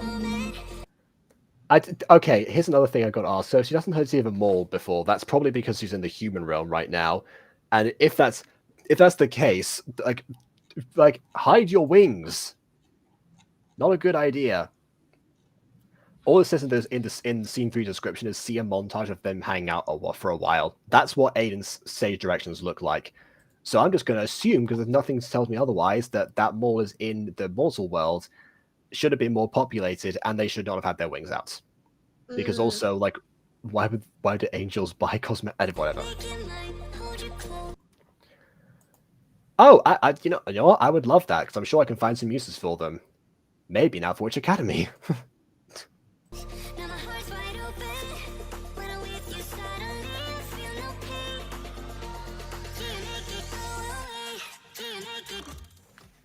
Oh yeah, hey Estella. Yes? Well, we have been dating for Oh, speaking of Alpha Witch Academy, so Aidan is not willing to use Ghosty's music, but apparently is more than happy to just take all of mine because this is another track that I've debuted in Alpha Witch Academy. So one of the things that I did actually to cover my tracks back in the day when it was part of a secret project was all of the music I used in there was stuff that I had never used before. I've used it since, and then I've combined for episode 2. I used some of the Chris Geddes soundtracks used with Pixelmon. So that's no longer the case. But for the first episode, it was all brand new stuff I had found, including this track here, which has since been gone on to be known as part of the music in Unbounded by Not Zoe. But oh well, c'est la vie. 1 month, right? But I'm a doubter. And And I don't really care about that. I love you for you. Well, I mean, do you want to meet the doubters? Like, to join them? Well, that's up to you. I'll think about it, but I wouldn't join for now. There's meant to be a flashback there. I've got a meeting to go to. Okay, wait, hold on. I'm going to the script. There's meant to be a flashback to Millie dying because it's the only death she's had. It's meant to be a lot more hesitant as to. That's my fault in the voice acting. She's meant to seriously consider it in that moment. Jake, All right. Deep breath. Deep breath. I'm looking for the scene. Let's see. I'll have it. Well, that's up to you. There's a small flashback of young Estella watching Millie die, but it's in black and white. I'll think about it, but I won't join for now. It is just a flashback, but she's meant to consider it a bit more. Weird, an Aidan flashback that was meant to be in black and white. That's out of character for him. So, yeah, they're introducing some new archangels. Why do you think they're doing that? They don't. But hey, he likes to cut corners. From what I hear, something weird is going on. Do you think it has something to do with doubters? I don't think so. Anyways, I should go, babe. See you later. How Aidan does relationships is that even if they're having a normal conversation, one of them will call the other one babe, just to remind people that yes, these two are dating. Can confirm in relationship. Oh my god, Lilith, my beloved. Yep. Hello, everyone. I would love to introduce our two newest archangels. These angels proven themselves to be loyal and amazing examples of what we all should be. First, meet Travis. Hello, everyone. I'm here to help. I'm here to serve the Angel Society. No! Next. Yeah, dude, I'm an e-boy, totally. This is one of my cons. And just Like, I get it if you're trying to change your voice to sound different because you're not playing the main character that you usually play, but I hate the voice just because it sounds like he's trying to hit on people. Like he's trying to be this like famous, popular high school boy, you know, all the chicks dig him and everything like that sort of ordeal. It feels like this is what Aidan thinks straight people sound like.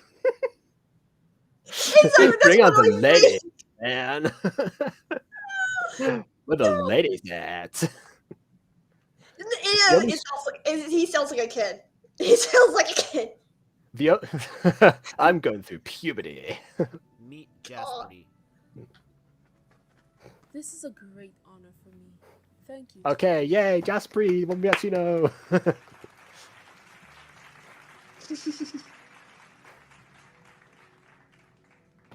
Lucky. Congratulations, Jaspery. Thank you. See, now she teleports. Have I met you before? Yes, you helped me when I was just a sheriff by taking me on one of your missions. That may have been like a century ago. We don't know about the passage of time here. Ah, now I remember you. How have you been? I've been good. I've been dating someone for a month now. Oh, not many angels choose to date. Yeah, but...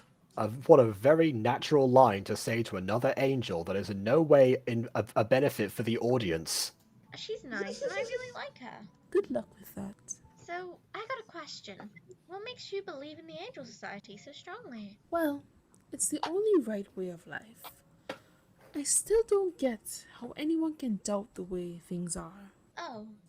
The exceptional irony of this is that Monet's like an award-winning essayist in real life, and mostly for essays that have like question the society of where she actually lives. So casting her as somebody who's the complete opposite of that, and there you go.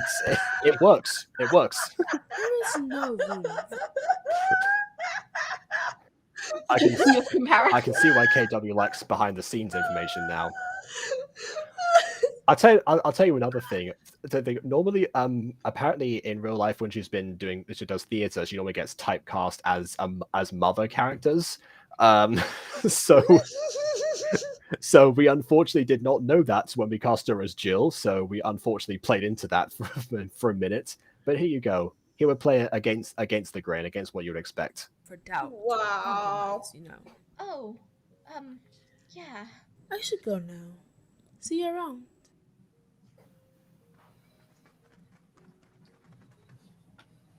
I should go see Sonia.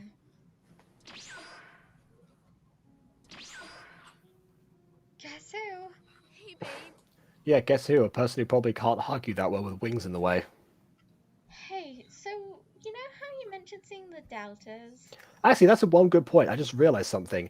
When I did the first scene remake of the first scene for the remake of the first episode of Fallen Angels, the one complaint that Aidan actually had, he didn't make me go back and change this, but in future he said, "Can I please separate the wings so that they can be seen on so they can that full thing be seen, so they're not blocking each other." So it's again kind of weird to see here. I guess again, if you're having the rush production, you're not going to care where you place the gacha characters. I suppose that's how that works. Yeah. Not that I think it's a bad thing. It's just a big thing because sometimes, like in this situation, they are very close metaphorically speaking, so they can be close physically. That works too. It's called proxemics. But yeah, it depends. I guess if you want the practicality of them always being on the same plane and not having one of their wings in front of the other, then I must be registered with Lucinda since I always call them. That's how it works. I mean, if you start calling her babe, that's what really seals the deal. That's the word you're looking for there. By the rules of Aidan. Oh, earlier you seemed hesitant. Yeah, but I realized something. Everyone says you're not allowed to hear the other side. No compromise. But I want to. Then let's go meet Diogenes and the Doubters. I'm a rational person. Wow. Yeah, used to, but there's some of them there. Hey, Sonia. Oh, this must be Estella. I've heard so much about you. Oh my god. I feel like Sean would be a bit. Oh my god! Yeah. Sonia was talking about how great, pretty, sweet. I like how they do the counting with his hands there. You're embarrassing me. Okay, I'll stop. But just That was meant to be with smiles. Like, okay, I'll stop. No, it's like he's teasing it. Okay, I'll stop. Whatever. know Estella. She thinks the world of you. So, I guess you want to talk to Diogenes. How did you know? Most people want to see Diogenes, so I can guess. Can I see him? I want to Yeah, Sean is too nice to sass people. talk to him and get his perspective. Sure, I'll take you to his room. You This guys scene, wait I'm here. gonna snitch Okay. Thanks for trusting after he leaves. me. I know this is a lot of And trust to put on something. when Diogenes comes in. Okay. Because then it goes very off rails very Oh quickly. yeah. Oh, I think I know. Oh yeah. Okay. Should be thanking I think I know what you're talking you. about. Trusted me and have been No, you won't. by my side this whole time even. I love you, Sonia. I love you too. Where is his freaking wings? Who needs them? So there's a reason this doesn't have audio. It's because Aidan did not have Diogenes' voice actor anymore. So our workaround with that was originally in the script. Wait, in the script it goes, "I love you." Nah. They're meant to kiss, and Diogenes walks in. See Diogenes talking to them with the voiceover of Estella. She is meant to be talking here, which then gets moved to her sitting in a tree. She is not meant to be in the tree at all. I don't know where that came from. So it's like, after talking to Diogenes, blah, blah, blah, blah, blah. The ending shot, the ending shot, is meant to be, see a shot of her walking past angels on the street with her eyes closed. It glitches or switch shots and she's now walking past doubters looking at the cameras. So what happens is she just ends up in a tree saying the words she's meant to be saying here,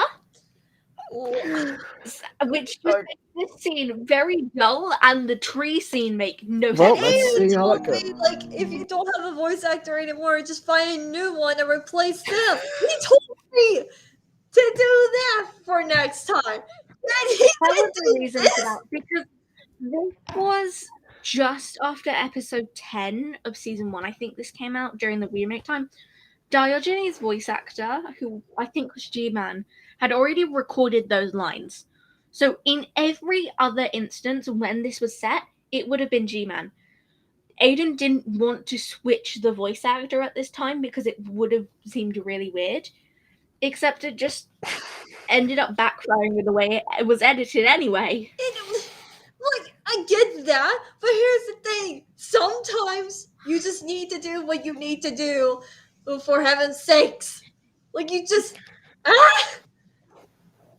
Yeah, either that or just, I don't know, have Sean come back and say, so he's busy right now, he's preparing his next rally, so yeah, talk to me if you want, I'll answer your questions. Something on those lines, that could work too. I mean, I'm not going anywhere.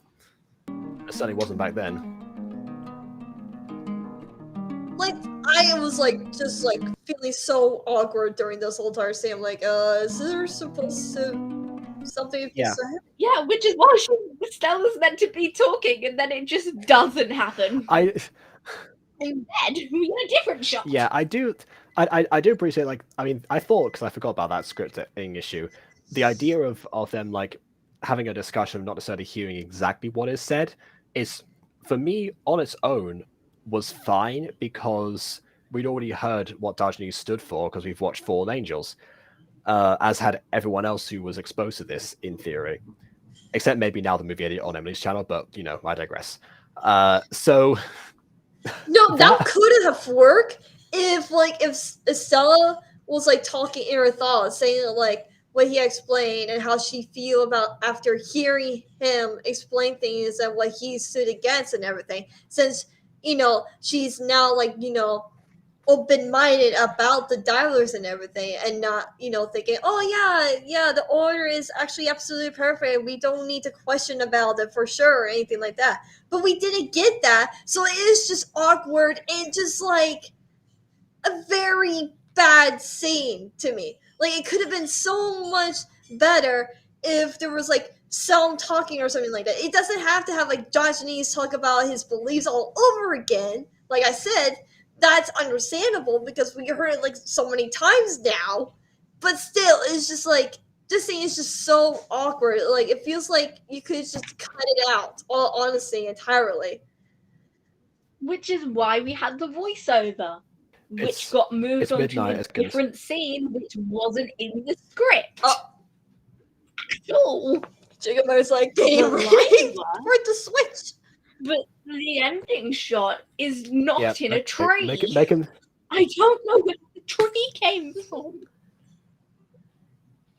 Oh, I think Jacob has switched internet now because he's frozen. Hello? Hello? Hang on, gotta go over to England. How can we stop? Yep, he switched internet. This time fast, so we don't have to talk about the FNAF war. This is our show now, so you came back immediately. Yeah, it's not one of those times where we had to do entertainment by talking about the FNAF lore. Oh yeah, no, not that this time. Absolutely not. Okay. Right, let's watch another Mage.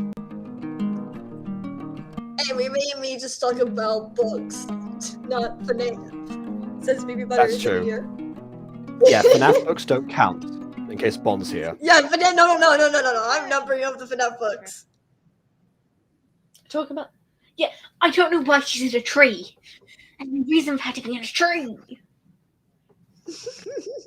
I've never been more mad because the ending shot that was meant to happen is so dramatic, and it just doesn't.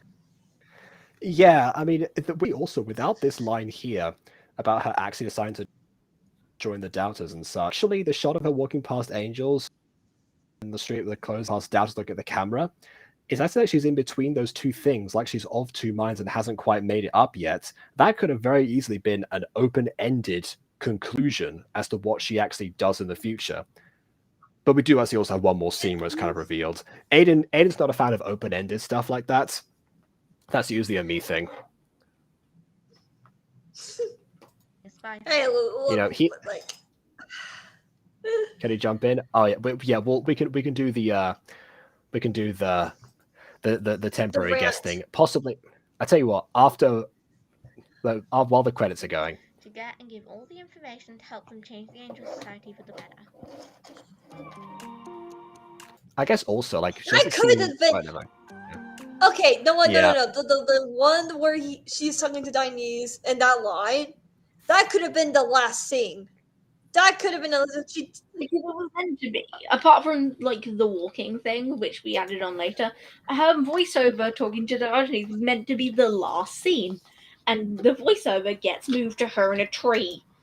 I'm the maddest about the tree. The asphodel thing is annoying, but I'm just mad about the tree. I don't like the tree. There's no reason for her to be in a tree. She's not even associated with trees. It's definitely the asphodel scene for me still, but the tree is concerning. All right, I'm linking to Christy now. Why did I not notice all these issues when I first reviewed this? I mean, some of it. Okay, most of what we said was kind of like the missed potential because we have access to the script. Some of it, some of these things like, oh, you didn't quite get this necessarily, but most of it is just like background information. Sure, I guess so. I sent the wrong link. Wait a minute. Okay, here we go. No. Right, there we are. We got you, Dulcie. We got you. Evan's like, well, that's still Hey, 1, 2, 3. I'm reading the credits like you do, KW. Wow. Lucky Mike! Miller! Yeah. Way back! Monet! Hey, come on. I love doing that. I know you I don't know, do. it just makes it fun. It just makes it fun, like getting into it. As Zach and Sean, I forgot. Did Zach even have a line in this? I don't think you can count.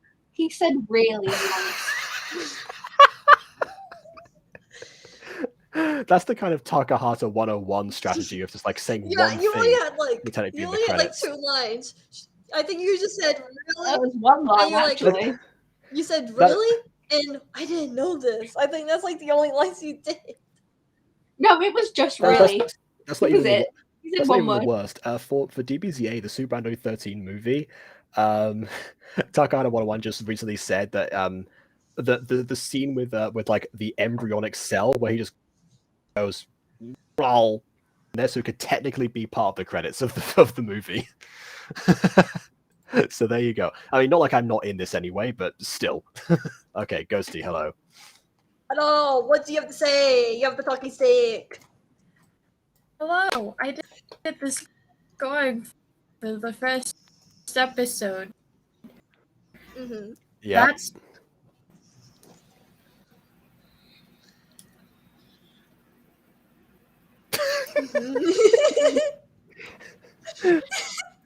I just I've decent got track selections for this without actually selecting them myself.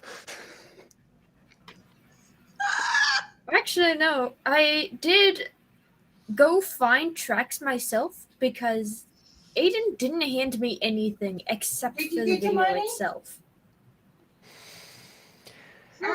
Yeah. There's a famous moment in the in what's where one of the editors one wing flap sound effect. I have an entire folder dedicated just for Angel sound effects that I started with that remake with, and I sent Aidan that, but he only got like one wing flap and sent it to somebody for like a flying scene. That was me. Oh, there you go. Yeah. He sent me. That makes sense. He didn't send me any of the typical sound effects you guys use. He just handed me a singular wing sound effect. And was like, yeah, that's good. I'll just leave you with this. It wasn't even one of the looping ones. It wasn't one of the continuous loop ones. It was just like one isolated take. Yes. Wow. Oh, it was one of the it was the wing deploys. I have 4 sound effects for Angel wings: small wing deploy, small wing flap, large wing deploy, and large wing flap. He said he's small wing deploy, which is one sound, and that's it. So I went out and found other wing sound effects.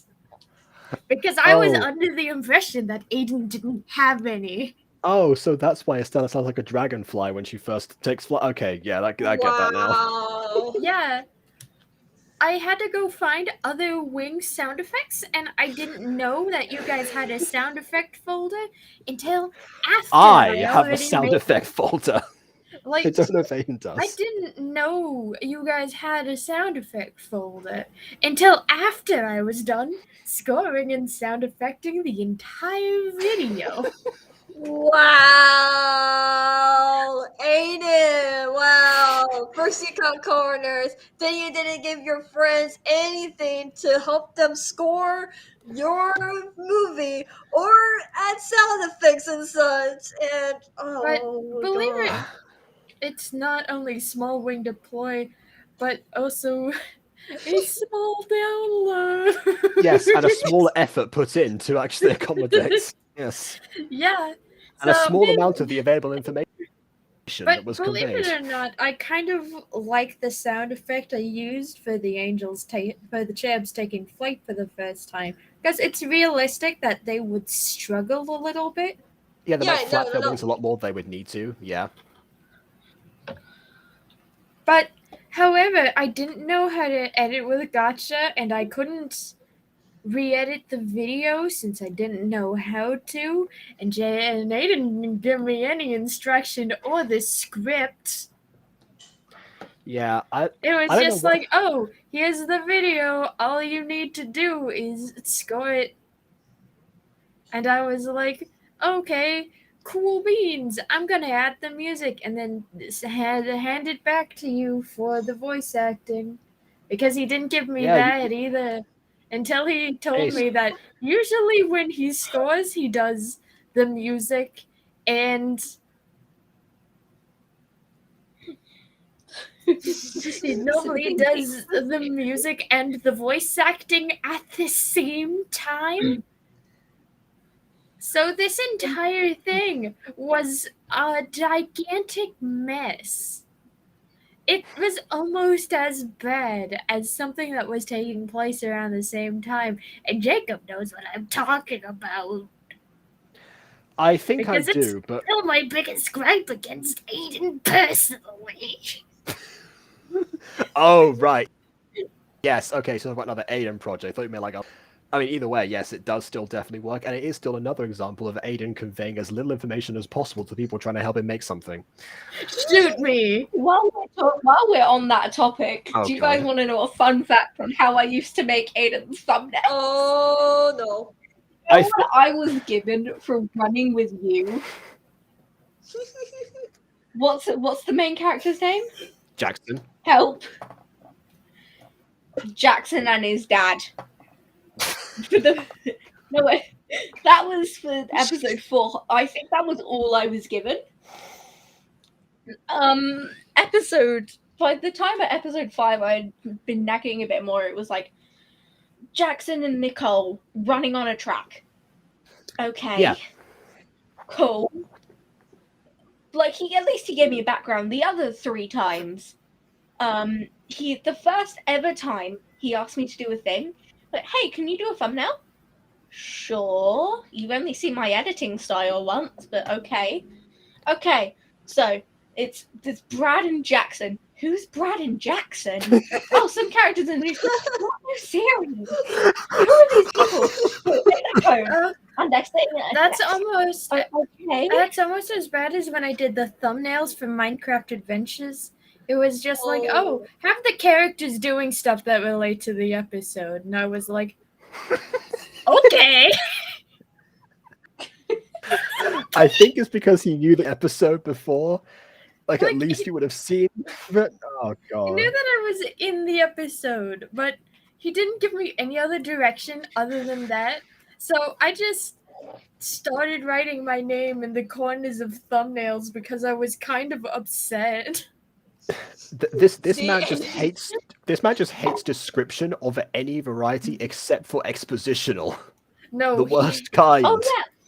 Fun fact: when I did his end card, do you want to know what he told me? Okay, I'll do your end card. What do you want in it? I don't know. Do something with Alana and Adam. It's up to you. It's up to me. I haven't even made my own end card. I didn't make my end card. I don't care. I just gave him characters I want to be able. There was another time I think for the Fallen Angels and the Mutant Girl collab, he again told me do whatever you want. Yeah, He also gave you he also did like fan art, or well, not fan art. He did like official art for some of the parts of Running with You, like the Jackson and Nicole's thing in the middle, and also the Jackson running with his dad. So there's some things in there. I think he a little bit more for you, right? Or was that also back and forth? Yeah, that was because at that point I was also nagging him a bit more, and I had access to the script by that time. The first one was the worst because I had no information about Running with You. He just kept throwing names at me. He didn't. And he still does that. Didn't even tell you it was running as. Okay, yeah. No, I didn't know what Running with You was, and I still did the thumbnail. You see, Aidan is not allergic to description. He's allergic to clear and concise instructions. There is a difference. Which is a pretty bad thing for a writer, either way.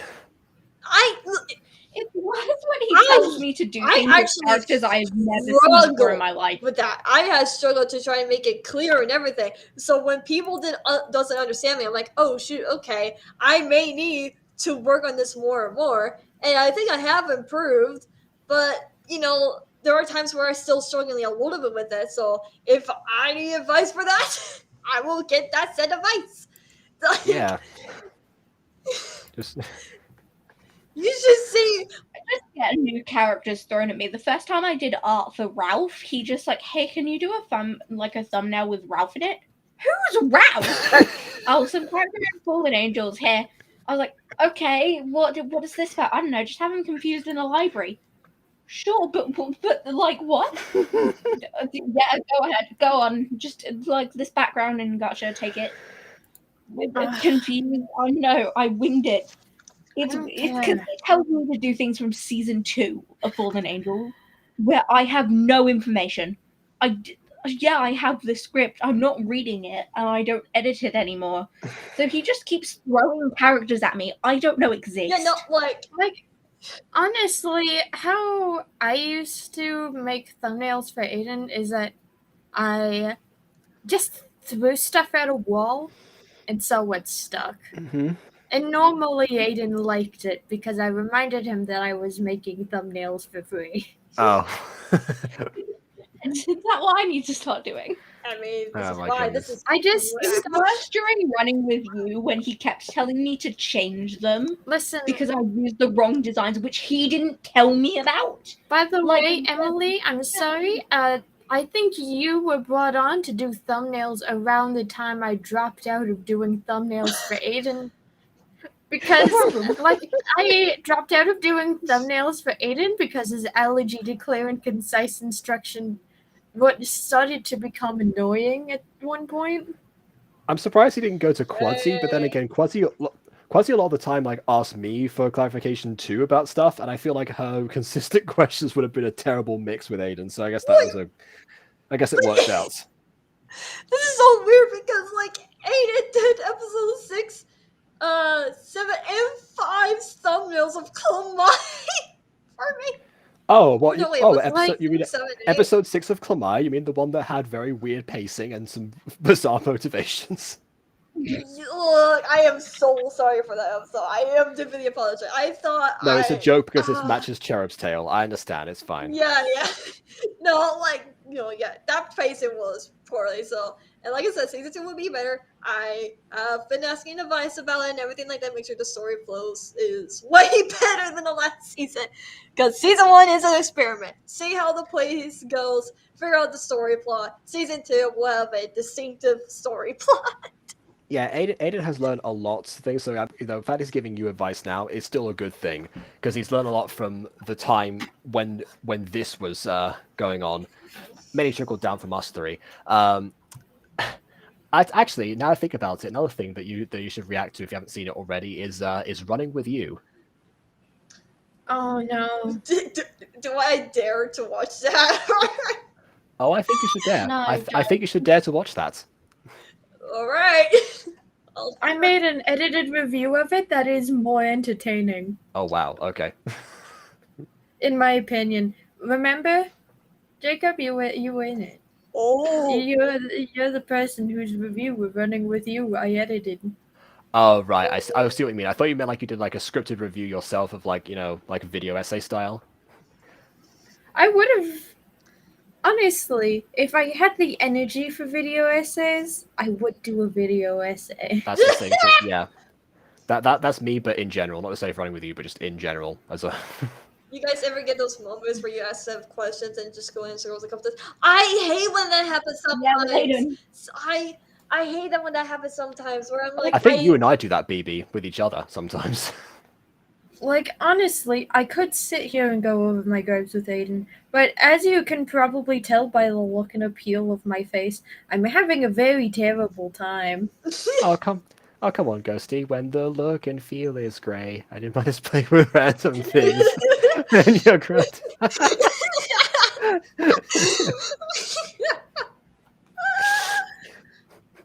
You gotta learn how to fly!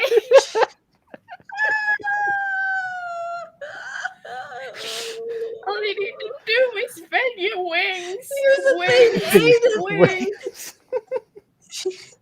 You know, actually, one time Aidan said I should do a cover of Wings, and I'm like, I don't think I have the capacity to do that. Like, I would if I got any brain cells to touch that song, because Aidan's cover of it just sucked my enthusiasm out for this song. This wasn't Jacob's version. Wings. Yeah, no, it's because Wings. Ghosty was there. Wings. Ghosty was there when I was directing Aidan for the remake version of that song for the next episode. Yeah, so that's why, because Ghosty became the second vocal coach at that point. I think that's what she's referring to here, rather than just listening to the original version. Which, yeah. No, I'm referring to the original version. Oh, okay. Well, Wings. Wings. Wings. I will say not to. I will say in this case, I don't try to toot my own horn in this case that often, but yeah, there is my version of it if you want to know what it was supposed to be like. The good version. Okay, yeah. The better version. Like, I think Aidan with some more coaching can probably get the song down. Oh yeah. 100%. Yeah, he was on his way. Just was in a rush. It was really close. Yeah, I also couldn't After hear the we- music, so I couldn't help him that much. Yeah, and after we slowed down the tempo a bit, he was, right on the dot with that. The figurative dot. Oh, speaking of, can I address the hand from episode 1 right quick? Yes. Go ahead. You see, I added that as a post-production meme. Oh, no. Usually for the Butterverse, those Saving grace. Oh, The hand was not a part of the original script, as Jacob has already said. So it's That's not because I Yeah. I just It's not like Aidan was going by the script at this Like- point anyway. I just saw a little girl walking towards the darkest hole I've ever seen, and just assumed it was a puddle of tar in the middle of the underworld. So Well, I thought, Tartarus. why not add a spooky hand? Here's I mean, the thing. it could be in theory. It could be a to climb out or something that works too, or try to reach out to her because it was calling her name, so it kind of works. Like, it kind of works, I have but the since fear- I didn't know, I feel it was didn't even notice. no, he did notice. Oh, okay. Partially because there was an editing mistake with it that I had to go back and correct. To correct your own meme. I love that. I had to go and correct my own meme. Love that. I need Tartarus to retrieve Of course, Baby Butter loves that. Of course. But That- I didn't know that's just a it was. I didn't know the fantastic black hole the little girl was walking into was the door to Tartarus. I just thought it was goof. I actually one thing I do love about this actually is that in the in the credits of episode 2, I appear as Dave and Mouth of Tartarus. That's my credit, and like don't get mentions, but I do love that Dave and Mouth of Tartarus share like space there. Like, you see, like I added it as a post-production meme because I thought it would be fun and interesting to have a hand coming up out of the hole. Though I don't have the original hand anymore, I did draw it to be kind of spindly and, dripping with black stuff. Because then again, tar. I thought it was tar. Yeah. Dave is the first name. Yes, Dave is the dad's first name from the screaming scene. Just delayed recording those lines again. All right.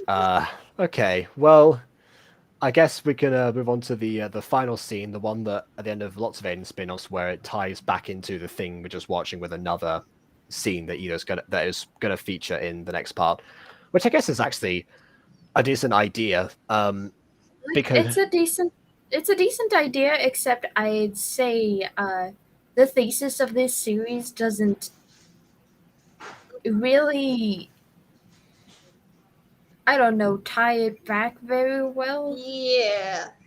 The Cherub's tale is fine as an isolated concept. You don't need to tie it back to the main plot of Fallen Angels. Like, if it's like a spin-off, there's a reason why. Like, there's... I would like to preference this end scene, as I did not get what the end scene actually meant until I was watching KW stream.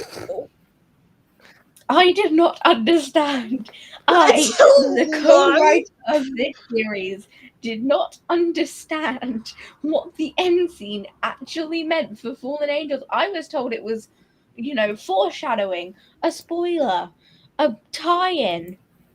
I did not get it until midway through KW stream. Well, let's say farewell to Ghosty for now, and then we'll go into we'll continue with see what. All right then.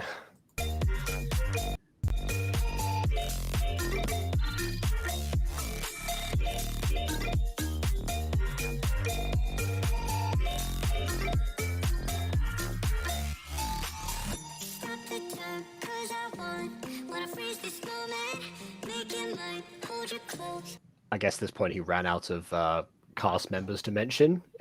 So this is why I sort of fast forward. I fast forward. By the way, where is my Dave and Mouth of Tartarus credit in this outro? Why couldn't Sean in the outro and Dave and Mouth of Tartarus in the description?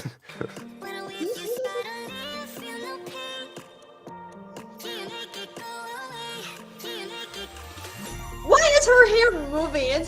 She's dead. Yeah. The wind should not be affecting her, you're right. To be fair, the wind is blowing from, I guess, the front of the camera. Their hair is going in opposite directions. We're just replaying half the movie right now. Aidan got his start by doing music videos, kind of in using clips from different shows, mainly The Music Girl. So I guess this is once again a return to comfort zone.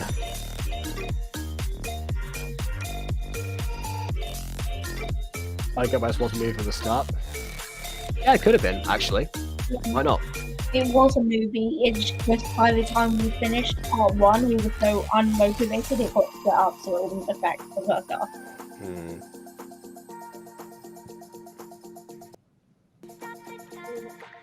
And there's the tree again.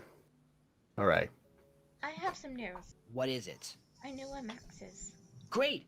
I'll tell Darkness right away. I wrote where he is on the paper. There you go. And now we had our spin-off character contribute to the main story, even though her story by itself was completely fine. Thank you so much. No problem. Now I've got to do. Am I supposed to know who Max is? I'm still trying to remember. Exactly. I, the voice actor of Estella, the co-writer of this series, the idea flower of this, I ran out of words, of this series, did not know who Max was and why this was important until yesterday. I mean, the co-writer of basically all of Fallen Angels and voice of the other character in this scene, and occasionally editor of the series. I also straight forgot who Max was. I knew that he was one of the antagonists they were looking for, but I forgot which one specifically. There's a couple of elusive characters roaming about. Oh, it's one of the antagonists? I didn't even know Max, the said antagonist we are talking about, Max, had a name. I thought he was just unnamed until I realized, that's one thing about Aidan's characters. None of them are ever unnamed. Even if their names don't have anything to do with the story, they can just be referred to as whatever the thing is in question. Like the dad, they get a name like Dave. You know what's stupidly ironic? The angels in the first scene don't have names. They're called Angel 1, 2, and 3. Ooh.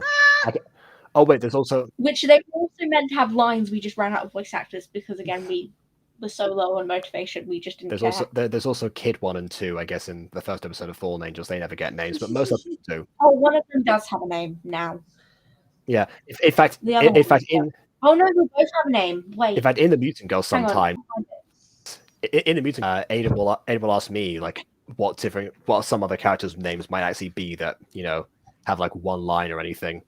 Sometimes I don't give answers, also because if I give an answer to what the name is, it implies what gender the character is, and it restricts who we can cast for it, because it just legitimately just does not matter until we actually finally start making it a thing. See you around, Estella.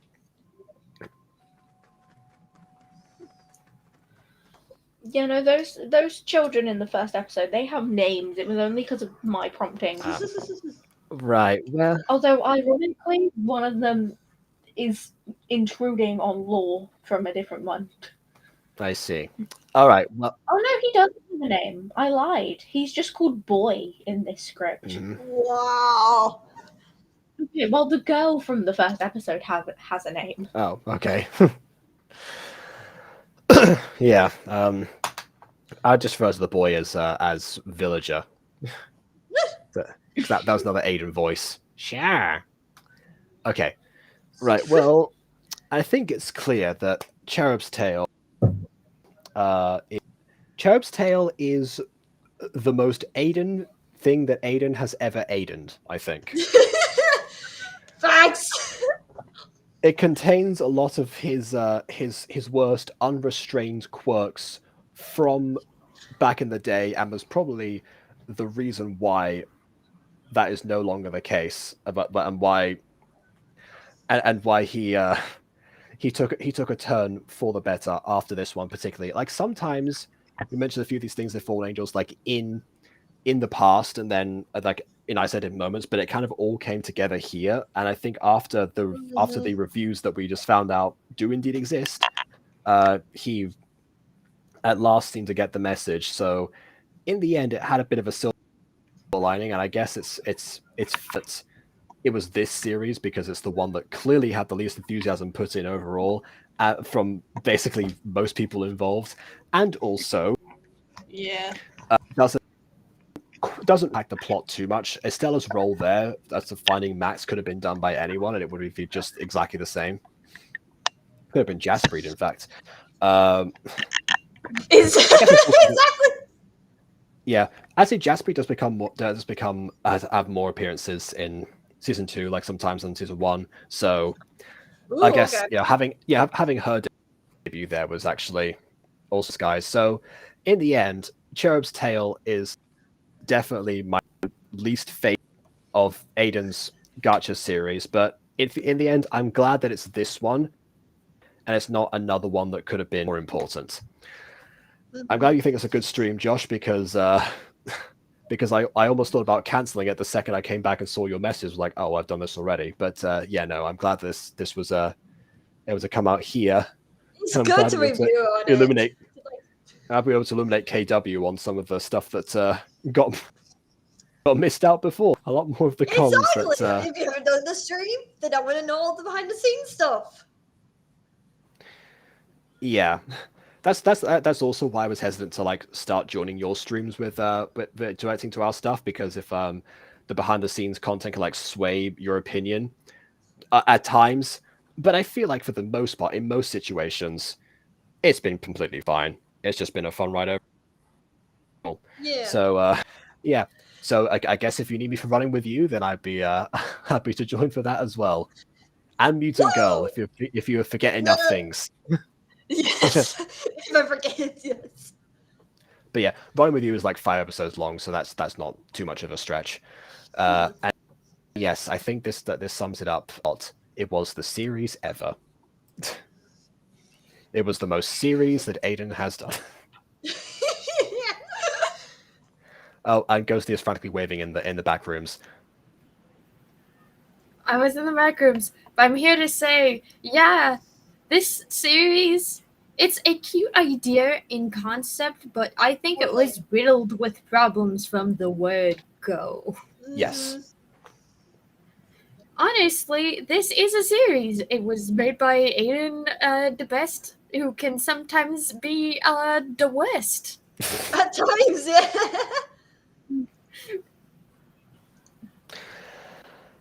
But hey, at least this isn't the largest blunder he's ever made. Slowly looks to Minecraft adventures. Yeah, that's a whole. So, which I feel like we should tell. I feel like we should tell. I've actually told KW about that off camera because I'm not sure if people know about the news that Aidan has dropped to us about Minecraft Adventures. So I'm going to turn the camera off right now and discuss that because I want to. Talking to you about Minecraft Adventures.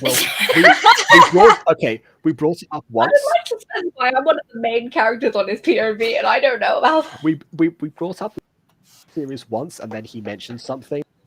Yes, you should definitely know about. So yeah, I'll tell you in a second. So yeah, thanks everyone for watching. Please if you like, KW out.